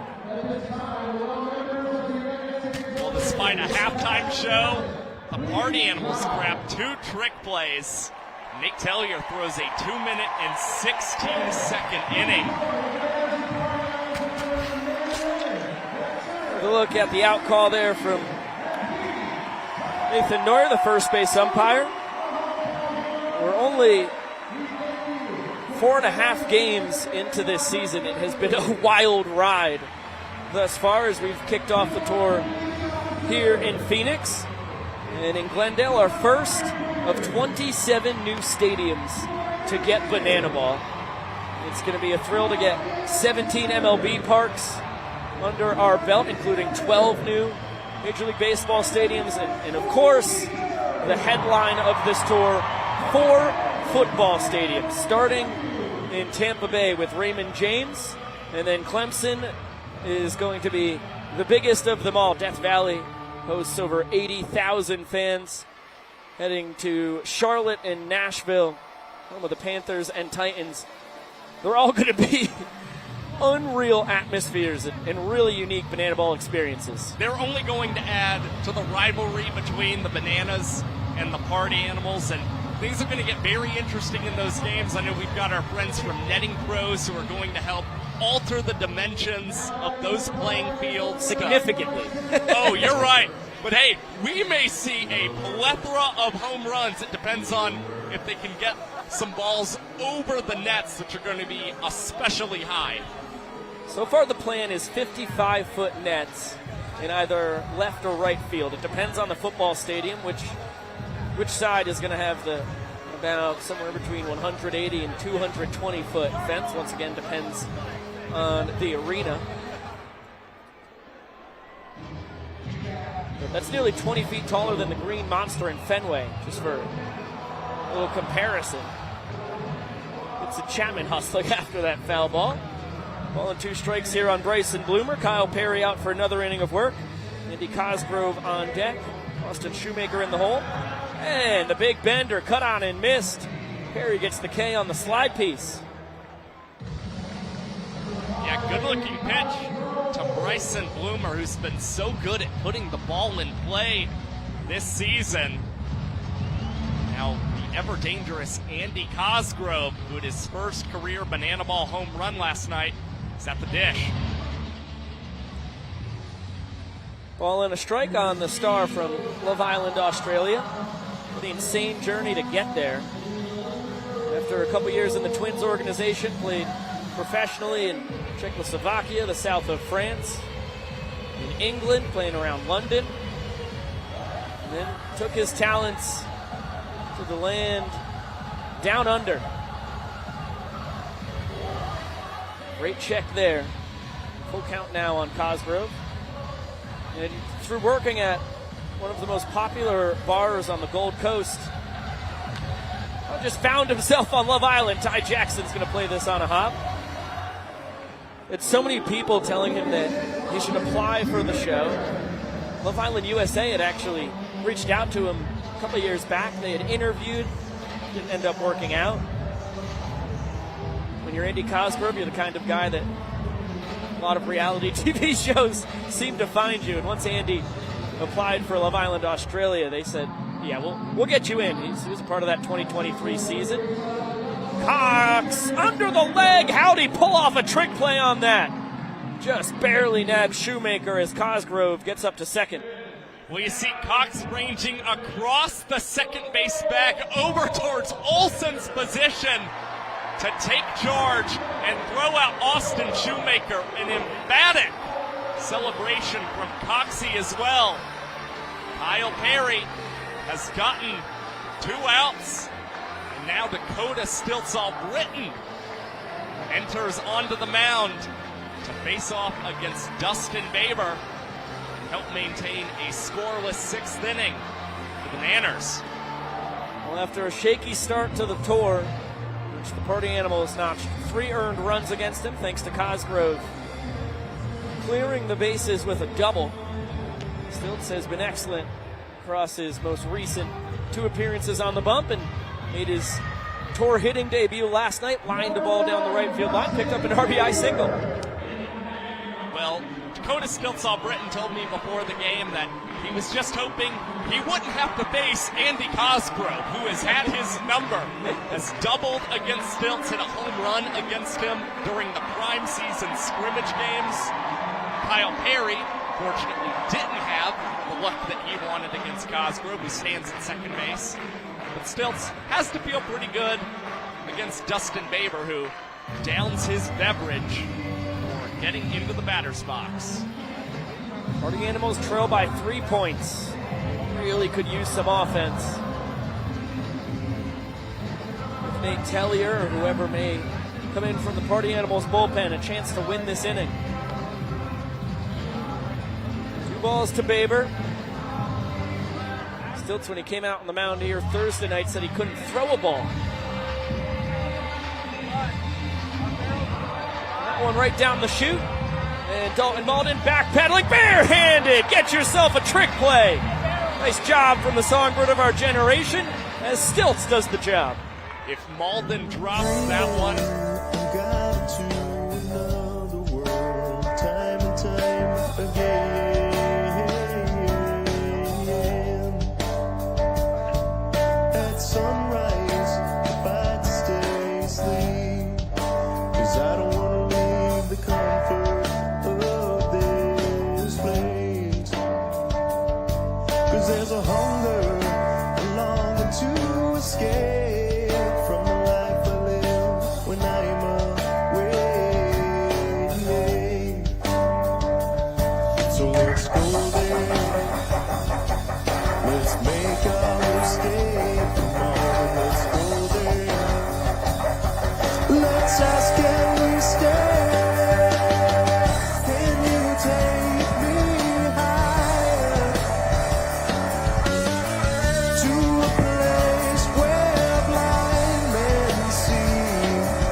from Jake Lealios.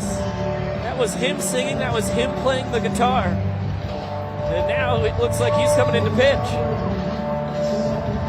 Well, he finds himself soaring out to the pitcher's mound, much like what we saw in 2001 during Creed's halftime show during the Dallas Cowboys game on Thanksgiving. You knew the guy could dance, you knew he could pitch, but now you know he can sing and shred on the guitar as well.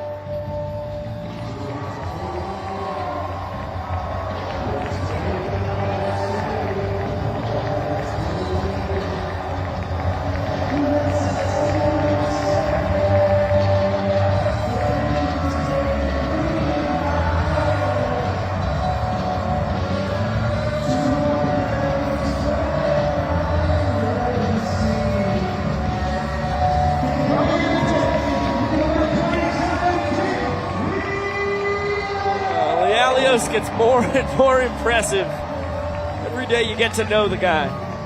One of the funniest people you could ever meet in your life. Boy, has he continued to impress when it comes to his pitching capabilities as well. Well, his first inning of the season was thrown in just 2 minutes and 18 seconds.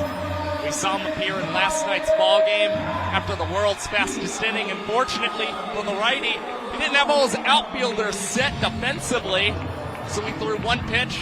It wound up being a Robert Anthony Cruz inside the park home run. Yeah, you have to credit Rack for the barrel. Should have been a double, maybe a triple if the outfielders were set. Instead, it walked the inning off. And it's good to see the Tucson, Arizona native get another outing here in his home state. Ryan Cox with a ball and a strike on him. D.R. Meadows and Dan Oberst at the top of the order, lurking in the on-deck circle and in the hole.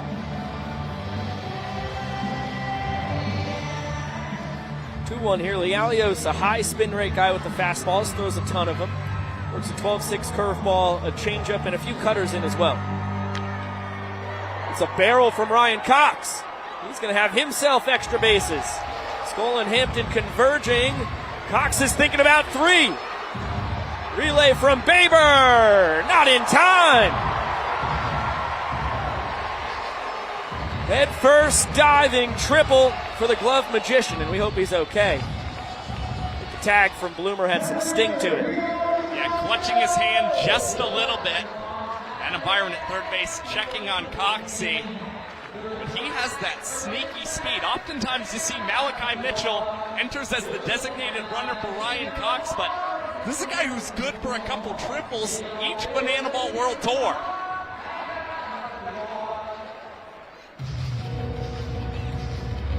Except for last year. He had no triples last year. But he had a few triples in 2023. 4 in 2023. Exactly. Infield in for the Party Animals. Deer Meadows had only seen 2 pitches tonight. Had a pair of singles. 1 to right, 1 to left. He's behind 1 and 2 here.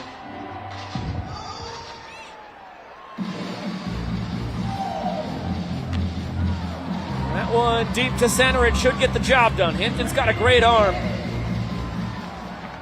But we've already seen Cox can run well, and he scores easily as the Doctor increases his tour lead in walk-offs to 4, and the Manners lead 4-0. Looks like Andy Archer is going to celebrate all by himself.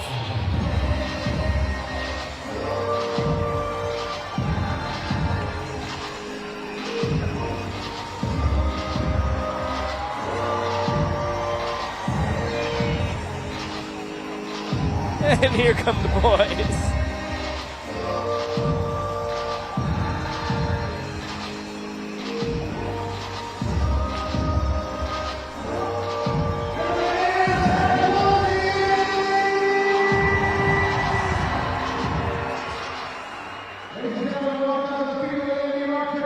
The Bananas with a commanding 4-0 lead. Another look at Cox legging out this triple, the head first slide, and the tag got him on that right hand. I think he's no worse for wear.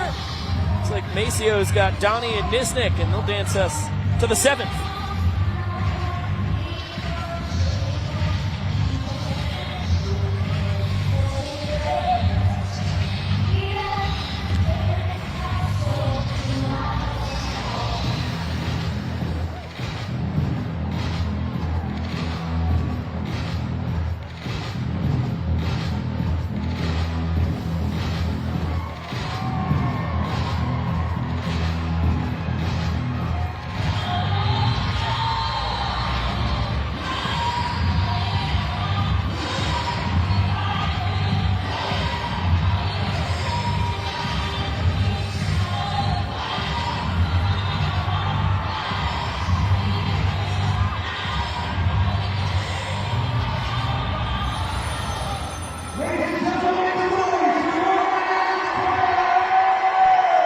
About sticking the finish.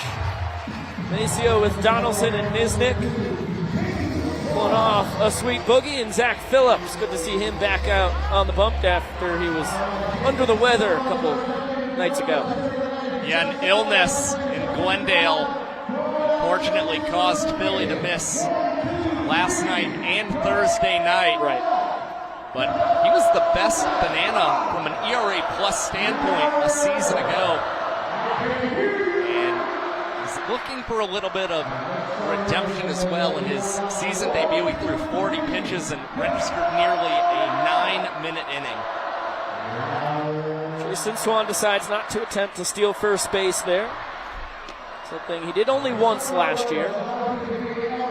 But he's ahead 3-0. 1 for 2 on the night, as Phillips finds the zone. Former Kansas City Royals minor leaguer working very quickly. This one off the glove of Olsen. Throw to first. Nice stretch by EJ to take care of Swan.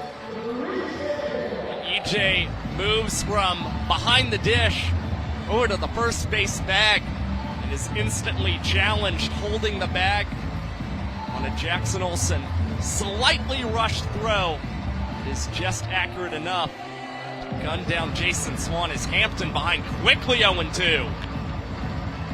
Diving stop, Kyle Jackson across the diamond. EJ can't make a really difficult scoop. KJ taps his chest, says that's my bad. Would have been a web jam, instead a two-base error, and Hampton's on second. I think KJ rushed the throw a tiny amount, considering he knows Reese Hampton has excellent speed for the Party Animals. But Philly is familiar with working out of jams in his banana ball career. Foul ball, not caught. Getting down to the wire here, see if Glendale can nab one before we set our sights on Fort Myers, Florida next Friday.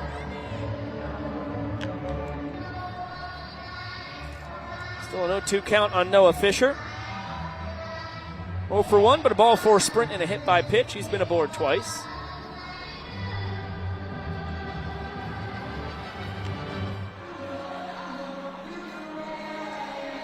Fastball up and out. Could set up a backdoor curveball.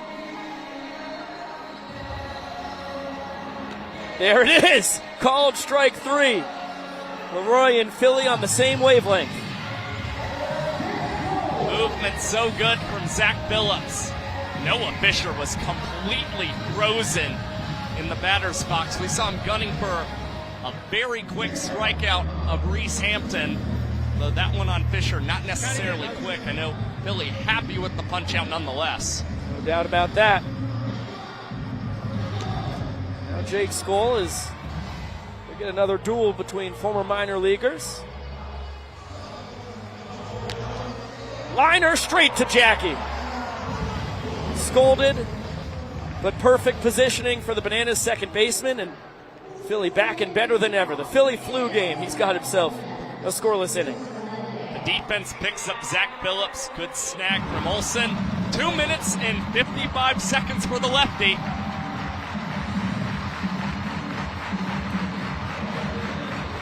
Great time to remind you folks that we have a really unique opportunity on the horizon. Only the second ever Banana Ball Youth Tournament. And this will be the first to be hosted in Savannah, with the grand conclusion of championship games played in Grayson Stadium.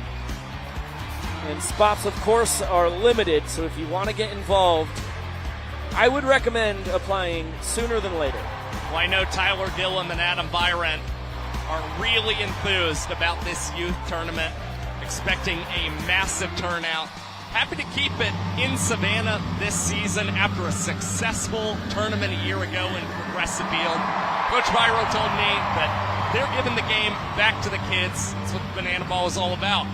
Get a look at Brady Keis's numbers across his tenure with the Visitors and Party Animals last year.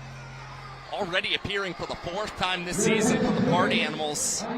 He has been stellar out of the bullpen. Clean innings all around, working quickly as well.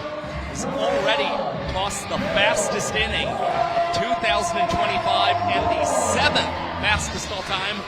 1 minute and 4 seconds on opening night.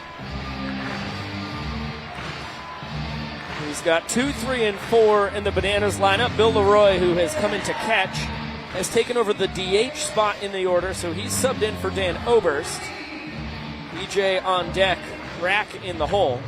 That ball deep to left. If it's fair, it's trouble, but it hooks foul into the berm. Bill, no stranger to homers off Keis. Had a big Morgan Wallen walk up in Savannah last year. Blasted a fastball out to left. He's got Maceo Harrison out coaching third base for him. Oh, that's a good-looking fastball. Vincent Chapman says it was a hair up.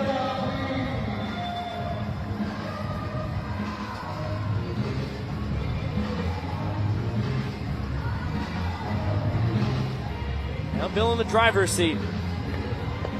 Certainly trying to elevate and celebrate.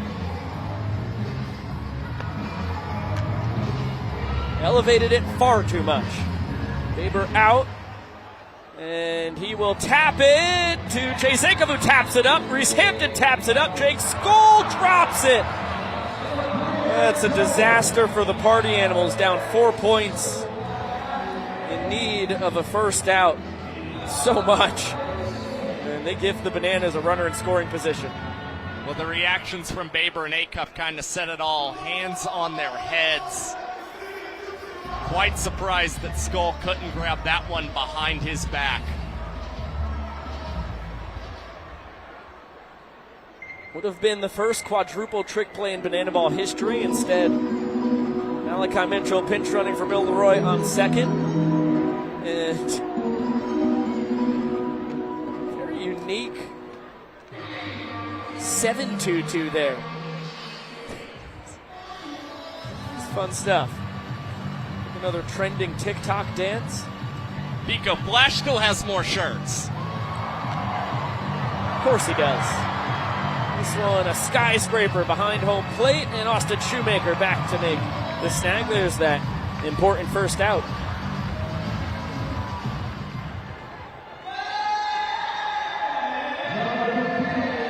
Now Robert Anthony Cruz steps in, 2 for 2 on the night. Won the first inning for the Bananas with his walk-off double. He's 8 for 18 on the tour. 2 home runs, 2 doubles. And now a chance, nearly for the fans, came close to our booth. Just not quite the right angle. I would have appreciated that, though, from Rack. Stuck out my left hand, tried to one-hand it. Unsuccessful. Now Flash the Kid might be picked off. Brady Keiss giving him a look, and Malachi Mitchell in a rundown. Bryson Bloomer will apply the tag, and Keiss comes away with the pickoff against Mitchell. A textbook job there by Brady. Calm, cool, collected. Stepped off the mound, ran straight at Rack. Ran him back to second base. Forward roll, Jason Swan just in time. Wow. It is a trick play for Swanee as it stands. We do have a challenge. So we'll see if the inning is indeed over, or if Rack will be aboard on a trick play missed. Hustling down the line as per usual. Swanee added some extra sauce. Tough to tell there.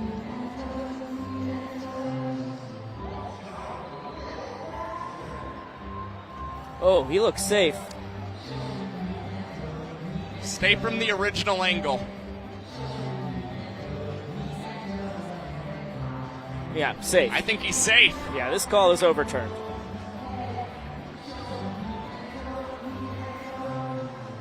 It's 2 calls at first base tonight overturned. The ruling on the field is overturned.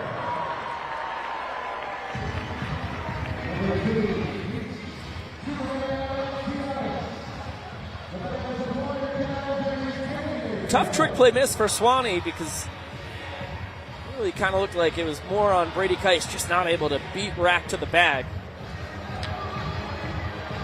But it looks like no harm, no foul. Baber twice between the legs.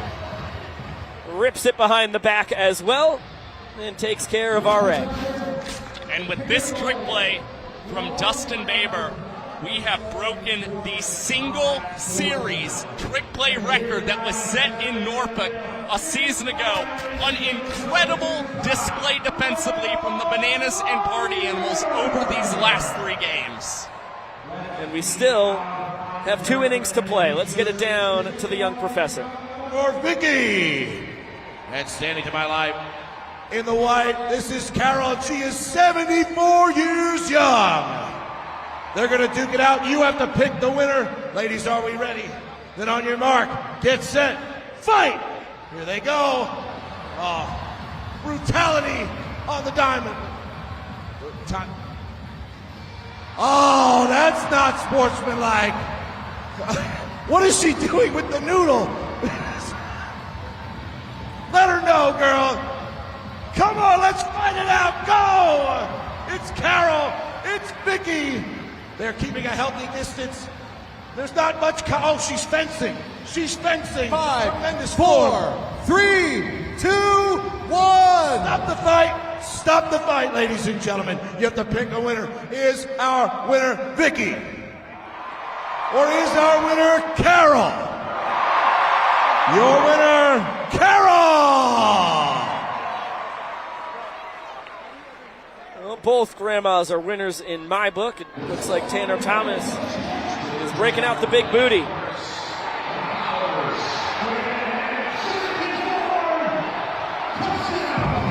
Can't find a better reason to grab that bodacious keister than for a tush push. Once again, honoring the Super Bowl tomorrow and the team that made it famous, the Philadelphia Eagles. I think all we were missing was Jason Kelsey to be a part of that celebration with the party animals. Split is working on that, at least for our 2 games at Citizens Bank Park coming this year. Tell you what, Jalen Hurts' derriere has nothing on Tanner's. Much more surface area to push there. Well, Prime takes over on the mound for the Nanners, who have a commanding 4-0 lead. 4, 5, 6 here for the Animals. Acuff and Bloom are due to swing it after Thomas. Prime's a sinker, cutter, slider, changeup guy. Everything moves, as you can see. With the changeup right there. But he needs to respect the massive rump of Tanner Thomas. We saw a home run last year with the big butt in Baton Rouge. And once again, Tanner Thomas lifts up into right center field. Another extra base hit. Stand-up double. And now it's a lay-down double. With the big booty on second base. That is a talented tuchus. I really think he should probably just play like this all the time, based on the results.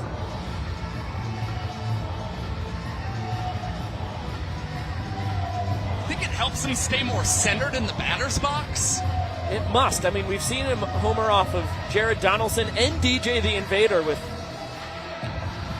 the extra cushioning back there. Chase Acuff blasts this down the left field line. And he's going to trade spots with Tanner. RBI double. And here come the party animals.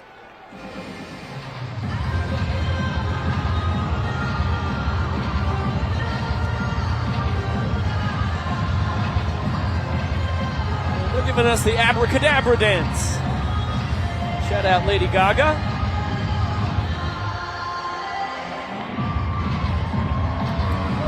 Acuff is the first player to 10 trick plays tonight. He now is the first player to 10 hits on the tour as well.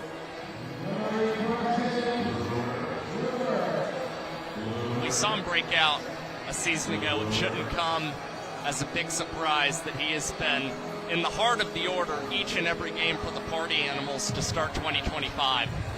And here come the extra base hits as well. A pair of doubles tonight. He had 21 of them last year, tied for third most on the tour.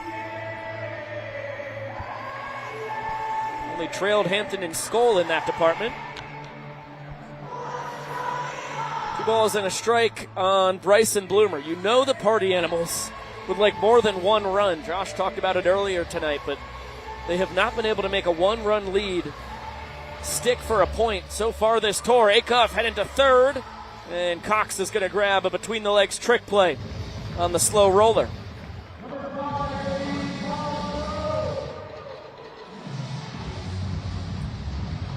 You know, it's almost surprising that Ryan Cox, while going between the legs, didn't try and throw over to KJ Jackson at third base and possibly grab the lead out. Regardless, Correll Prime is going to try and stick to that slider and hope he can get the K against Cosgrove. Fools him on the bender right there. Ball and a strike. Bananas have the right side of the infield in. Left side is about halfway. Respecting the pull side power for Cosgrove. That one right back to Prime. He knocks it down.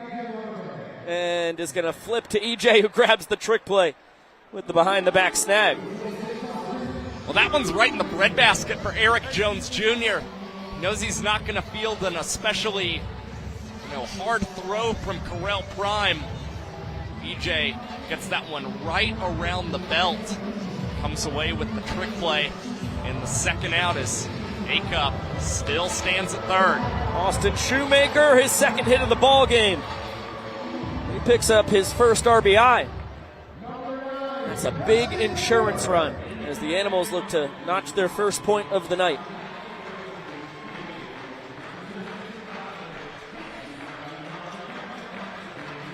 You see Mark Smith takes over for Shoemaker, who can go slap the gear back on. Giving Andy Cosgrove half the night off after he caught the first 4 games of the tour for the Animals.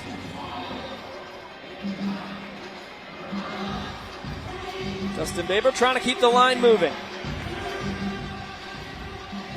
We're to the 9 hole. I know the Party Animals would love to have the top of the order due to swing it in the 9th. Looks like it's going to be 10-1-2. How about a cannonball sideways flip? Trick play catch from the doctor to staunch the bleeding. 2 hits, a walk-off, now 3 trick plays in the ball game for DR Meadows. An incredibly impressive showing from number 5 in game number 5. And now Jesse Cole letting the good people here in Glendale know it's time to turn Camelback Ranch yellow. Of the tour right now. So please join in and sing Yellow. Here we go. To the bottom of the 8th inning we go. Bananas lead 4-0 in the all-important points category. But the Animals with a 2 spot in the top of the 8th have a great opportunity to notch their first point of the ball game. And then they would only be trailing by 3 as we head to the 9th, where every run counts as a point scored. We saw the Party Animals rally for 3 runs in the 9th on Thursday night here in Glendale.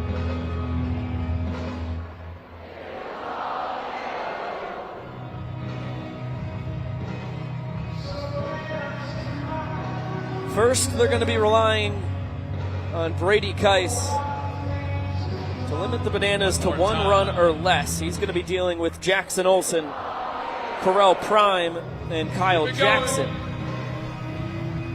Split, I don't think that's how flashlights work, buddy. Just write it on I guess it's instructions for the fans. Not like he was thinking that just writing that would produce light.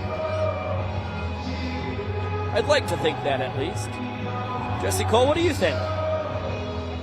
We love you so much, Banana Nation. Now let's go, Bananas!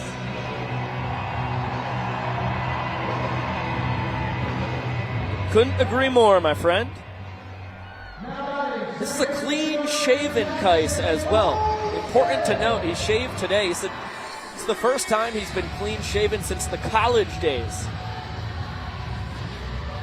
But didn't have his traditional trimmer, just had the single blade razor, and he said, what the heck, off with it all. Well, not only is he clean shaven, but we've seen a couple times Brady rocking a beanie on the pitcher's mound has opted to go back to the classic Party Animals cap as Olsen lifts the 1-0 into center field. Hampton ranging over to his right, comes away with a behind-the-back catch. Now 8 trick plays in the ball game for the Party Animals. And Hampton's got a pair of them. Went under the leg with the trick play in the 3rd. Now behind the back here. Impressive stuff. Now our pitcher shows what he can do with the bat. Prime started the game at first base. The multiple two-way guys that the Bananas have. Of course, Danny Hosley, the most famous. Robert Anthony Cruz entering into that conversation after he threw a scoreless inning last night. He's showing off the juggling abilities. Can't find the zone, though. And the 2-2 on a hop. Acuff between the legs, behind the back with the flip. Oh, Jason Swan can't come up with the behind-the-back snag at first. Would have been A stupendous double trick play, but once again a trick play missed. Just giving the Bananas extra outs, and this offense is too potent to keep doing that. Well, if Swanee had managed to grab that trick play, it would have tied the single game trick play record that was set in 2024 in Game 2 in Norfolk. But still, the Bananas and Party Animals sitting at a combined 26 trick play outs tonight. I don't know where that one missed. Kyle Jackson facing off against his former Visitors teammate. In sprinter's position, gets 4 straight bad ones. And the exchange flub between Baber and Bloomer. KJ sees it, he grabs 2 bases before all 7 Party Animals behind the pitcher and catcher are able to touch the ball. So just like that, a trick play missed, a 4-pitch sprint, and the inning tying run is in scoring position. Ty Jackson represents the inning winning run. Infield in now for the Animals as this one's chopped back up the middle. Akoff, 360, firing home! Not in time to get prime. That was a gutsy play. It does not pay off as Ty grabs the stake. Surprising decision to see from Chase Akoff. Not sure if he didn't think that he wouldn't have a chance nailing Ty Jackson at first base. Prime definitely not as quick, but all of a sudden this inning is unraveling for the Animals. Ryan Cox, a single up the middle, and a stumble from KJ Jackson rounding the third base bag will keep him from scoring the inning tying run. Well, it was a late stop sign as well for Coach Eric Fox as you get another look at KJ. It was a very tight round of third. He kind of looked like he was running straight to the base. Only 1 out here. The scoreboard incorrect currently in this one. Probably not deep enough to score Jackson. Skoll's got a cannon, and yeah, that's just a deke from KJ. Nice stop from Shoemaker. There is out number 2.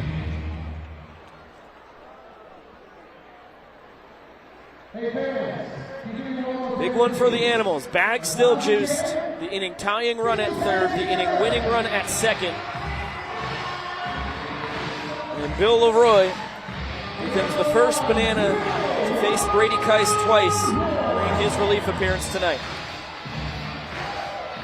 He had a monster shot foul against Brady Keiss last inning. Let's not forget, 2024, September, took Keiss deep, pops this one up, shallow right field. Swanee and Skoll looking for this one. It's Jake coming down with the catch. And the Party Animals end the 8th by grabbing their first point in the ballgame. Coach Bronny fired up about it. The Party Animals chipping away. That was a necessary point. They now trail by 3. Take a look at the rules in the final inning. Every run scored counts as a point. And if we end up tied, we'll go to showdowns. We saw 4 rounds of showdowns 2 nights ago. The Party Animals emerging victorious.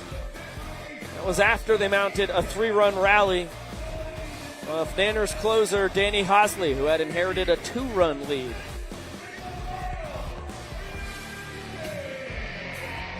He's going to have 10, 1, and 2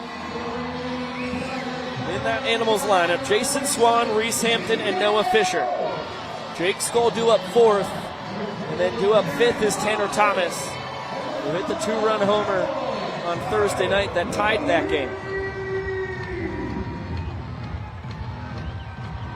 Well, for Danny Hosley, did not command the best Vulcan change-ups of his life on Thursday.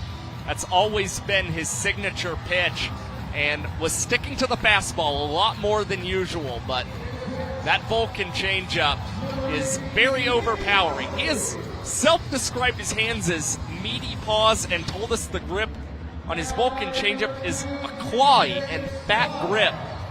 He's hoping that that clawy grip is going to secure a series win in Glendale and the Bananas, the win of the state of Arizona. And that changeup is Hosley's favorite pitch to throw in any count. He'll throw it 9 to 10 pitches in a row if it's working for him. He says it dances for him. You see it right there after the fastball to start out his outing. He's quickly ahead of Swan 0-2. Swan 1 for 3 on the night.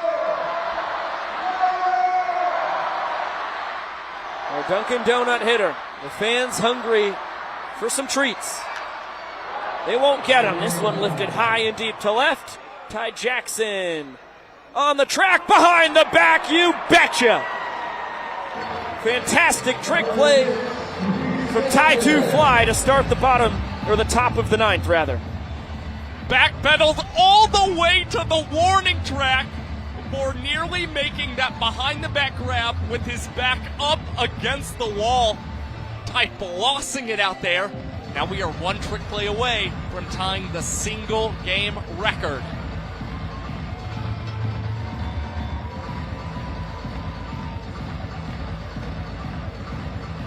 Five straight strikes from Hosley to start his outing.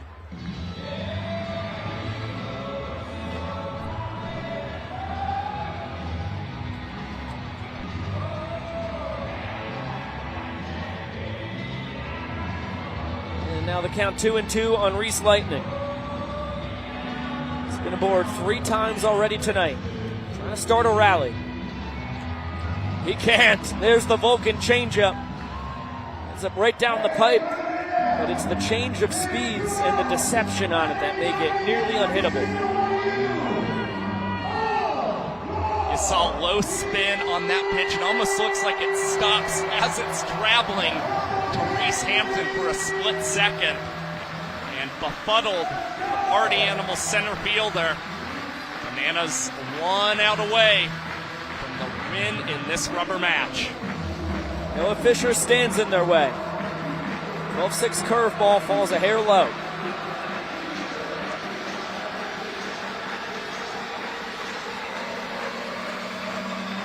Fish ahead, 2 balls and no strikes.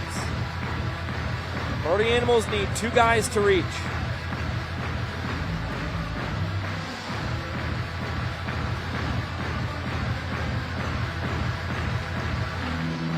Hosley finds the strike on the 3-0 delivery. Working quickly. Misses with the fastball. And that's a good start to a potential Party Animals rally. Low throw from Leroy to Cox. He boots it. Fisher on his horse is going to get 3 bases on the sprint. Well, you don't see that very often. Ty Jackson, the 7th and final Banana, who needed to touch the ball before it was live, and Fisher was already at third base when he got it. Well, I guess in Ty Jackson's mind, it was still going to be a win as long as they could keep him at third base and not score on a 4-baseball for sprint. Jake Scholes just looking to pass the baton to Tanner Thomas, who already has 2 home runs in this series. There's the 12-6 curve to steal a strike.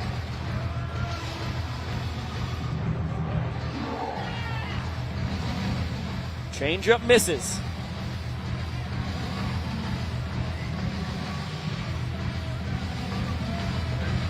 Changeup gets strike 2. The Animals down to their final strike. Right back to it. Nice defensive swing by Skoll to stay alive.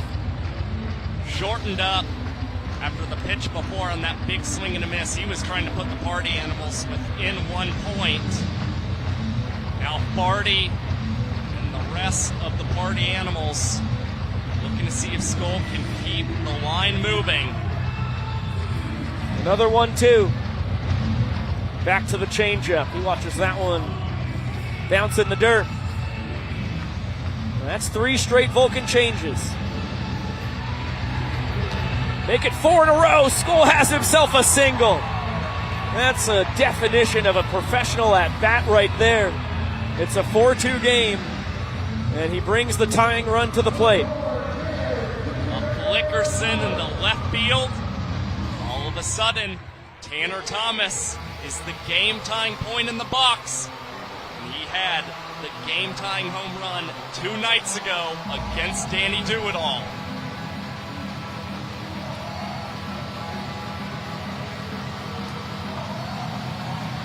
It was a 9-pitch battle.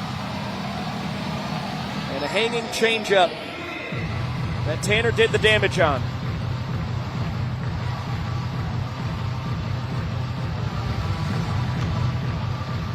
He's ahead 2 balls and a strike.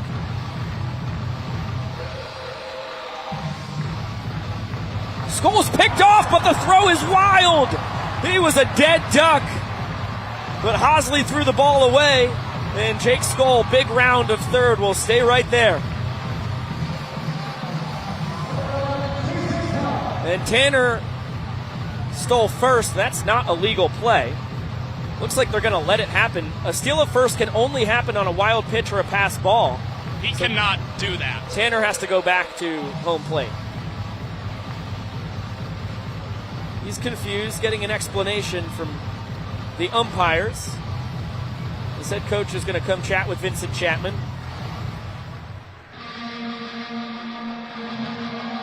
But a pitch was never thrown, so you cannot steal first base.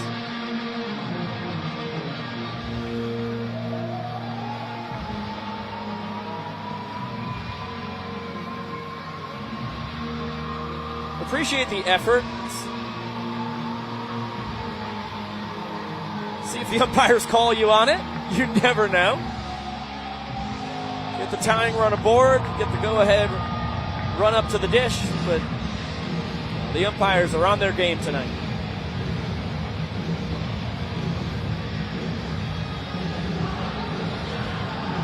It should be a 2-1 count.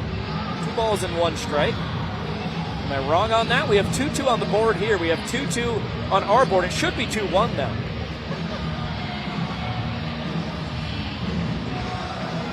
Vincent saying 3-1. Okay. Well, now it's 3-2. Animals once again down to their final strike. Here comes the payoff. Swing and a miss. Hosley gets the K. The Bananas win the series. They'll jump out in front of this tour 3-2. Domination tonight from the Savannah Bananas, especially on the pitching side. Only surrendering 2 points to the Party Animals. Great start from the rookie in Gage Voorhees, and it just continued.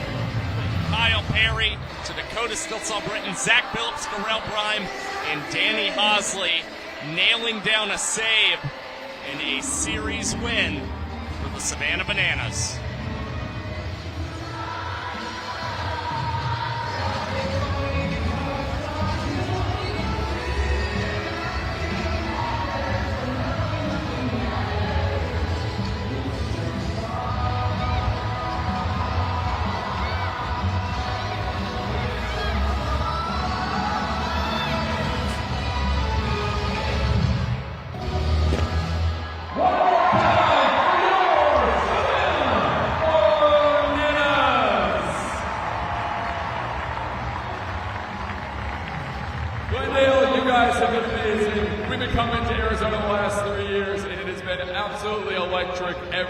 Single time.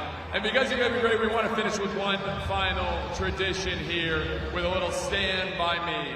Back in 2021 and the One City World Tour, our first ever time away from Savannah, the fans stayed for an hour after the game, and we joined arms around each other, we sang Stand By Me. And we've kept that tradition at Major League stadiums, now at football stadiums, and always here in Arizona. So we ask that you and your neighbors put your arms around each other. We're going to have both teams, the Bananas and the Party Animals, arms around each other. And one more time singing, because you guys have stood by us since day one, from only selling 2 tickets when we first started to now playing in front of over 2 million fans this year. So thank you guys. You are absolutely wonderful. Now let's join us in a little Stand By Me. Well, we're going to get to hear from Jesse after Stand By Me. Sam Bauman is going to grab the man in the yellow tux. Always great to hear what the owner of Fans First Entertainment has to say about his sport after a historic series like the one we just had, which saw the points record in a game broken on Thursday night, the runs record in a game broken last night, and now tonight, across the series, more trick plays than ever before in a 3-game set. And the Bananas take this one 4-2. DR Meadows is their hero as he earns the Showman of the Night award. It was a pretty vintage DR Meadows performance. We saw DR with 2 singles in this ball game, but shined with the glove tonight. 3 trick plays. You gotta look at the cartwheel play from DR Meadows that occurred in the 8th inning, and then he had the opposite field single to start off the ball game against Brett Helton. A single to left in the 4th, a sac fly. He was really doing it all on the diamond for the Savannah Bananas. There's a reason that he was the most valuable player a tour ago. He's the most valuable player for this team in the series finale. Yeah, 5 games into the season, he's leading the Bananas with 4 walk-offs. Really impressive out of the leadoff spot as you get to see his line as well as the line score for the ball game as a whole. Yeah, the Bananas, they just did an impressive job against Brett Helton. They got their hits where they needed to. Helton's always pitching to contact. Sometimes it's his downfall. It kind of seemed that way tonight, leaving a couple pitches over the plate more than he should have. And also hurt himself with some ball four sprints, such as the one to Alexiadis that was the deciding point in the 2nd, as well as his sprint to Aaron Jones Jr., the deciding point in the 4th inning.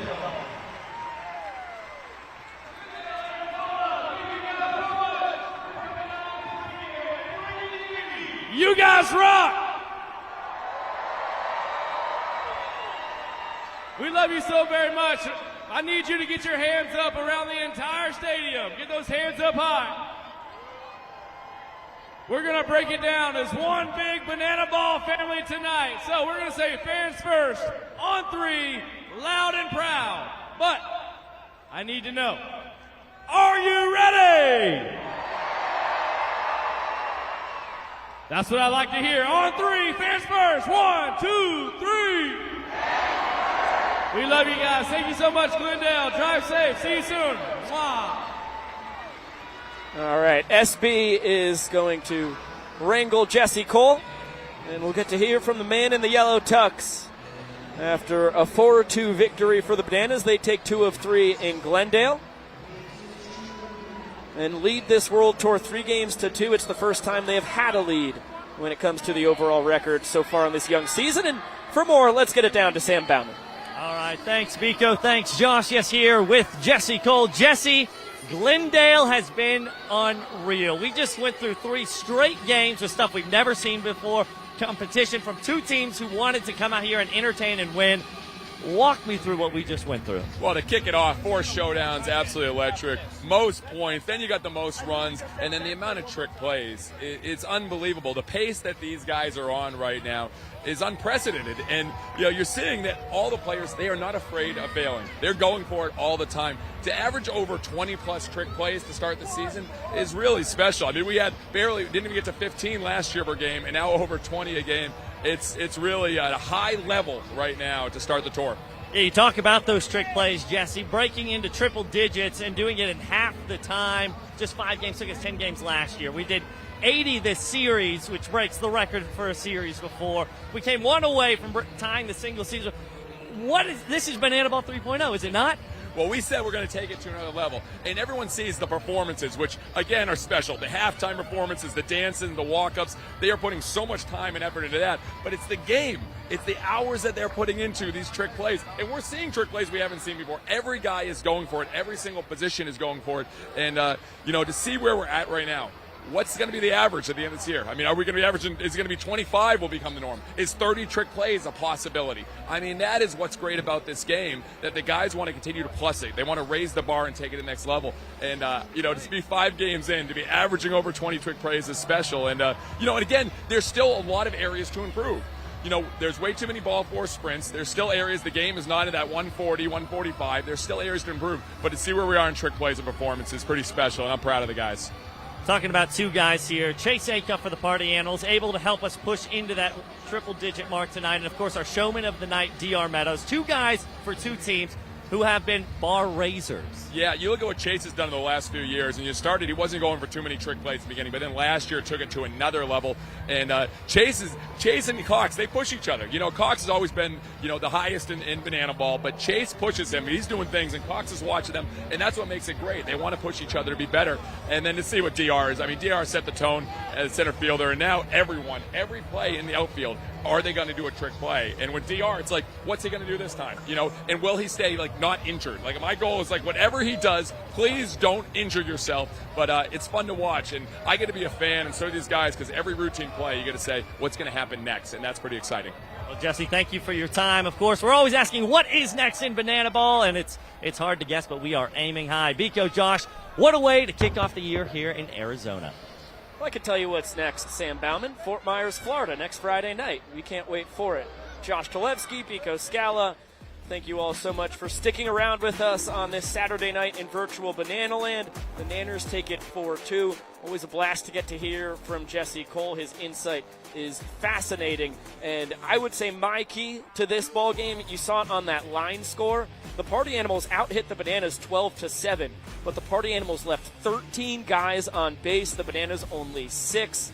That's a pretty big bugaboo and discrepancy right there. Yeah, that's a recipe for a loss for the Party Animals, unfortunately. What also helped on the banana side of things, again, Jesse kind of mentioned that ball four sprints could be improved on. We saw some high numbers from the Bananas a night ago. The pitchers combined for just 4 ball four sprints tonight. That feels like a massive improvement. And again, they let their defense do a lot of the work behind them.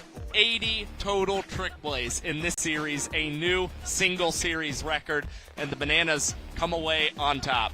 And I would wager that that single series trick play record will be broken another time or two here in 2025. We can't wait to see what happens next. It's going to be a Friday, Saturday, Sunday series in JetBlue Park this coming weekend, home of the Boston Red Sox in spring training, and a back-and-forth affair as per usual this weekend, but this was one that the Bananas jumped down to the driver's seat, won 3 points across the first 4 innings, and were able to coast to a victory after that. Yeah, again, the Party Animals, they're doing very well offensively. Now, we touched on the problems with guys left on base, but all in all, the bats have really carried this team to the wins that they have gotten this season. What they are going to have to focus on is having those pitchers maintain the leads that they are given. Again, Party Animals pitchers still have not appeared or have appeared to get a hold when they have entered an inning with a 1-run lead. I mean, that is not a recipe for success. No, that has to change for Mike Vivacis' side if they would like to come out on top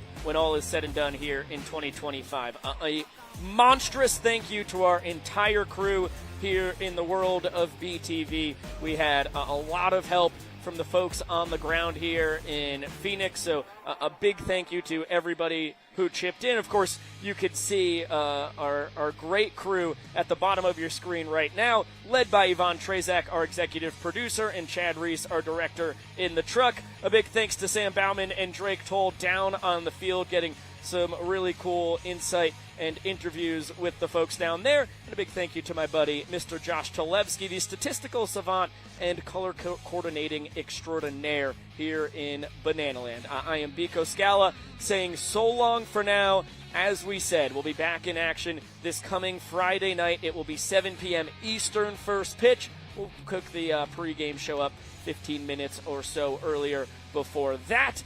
Going to be fun to be back on the East Coast. Until we see you in virtual Banana Land for the next series, we will. See you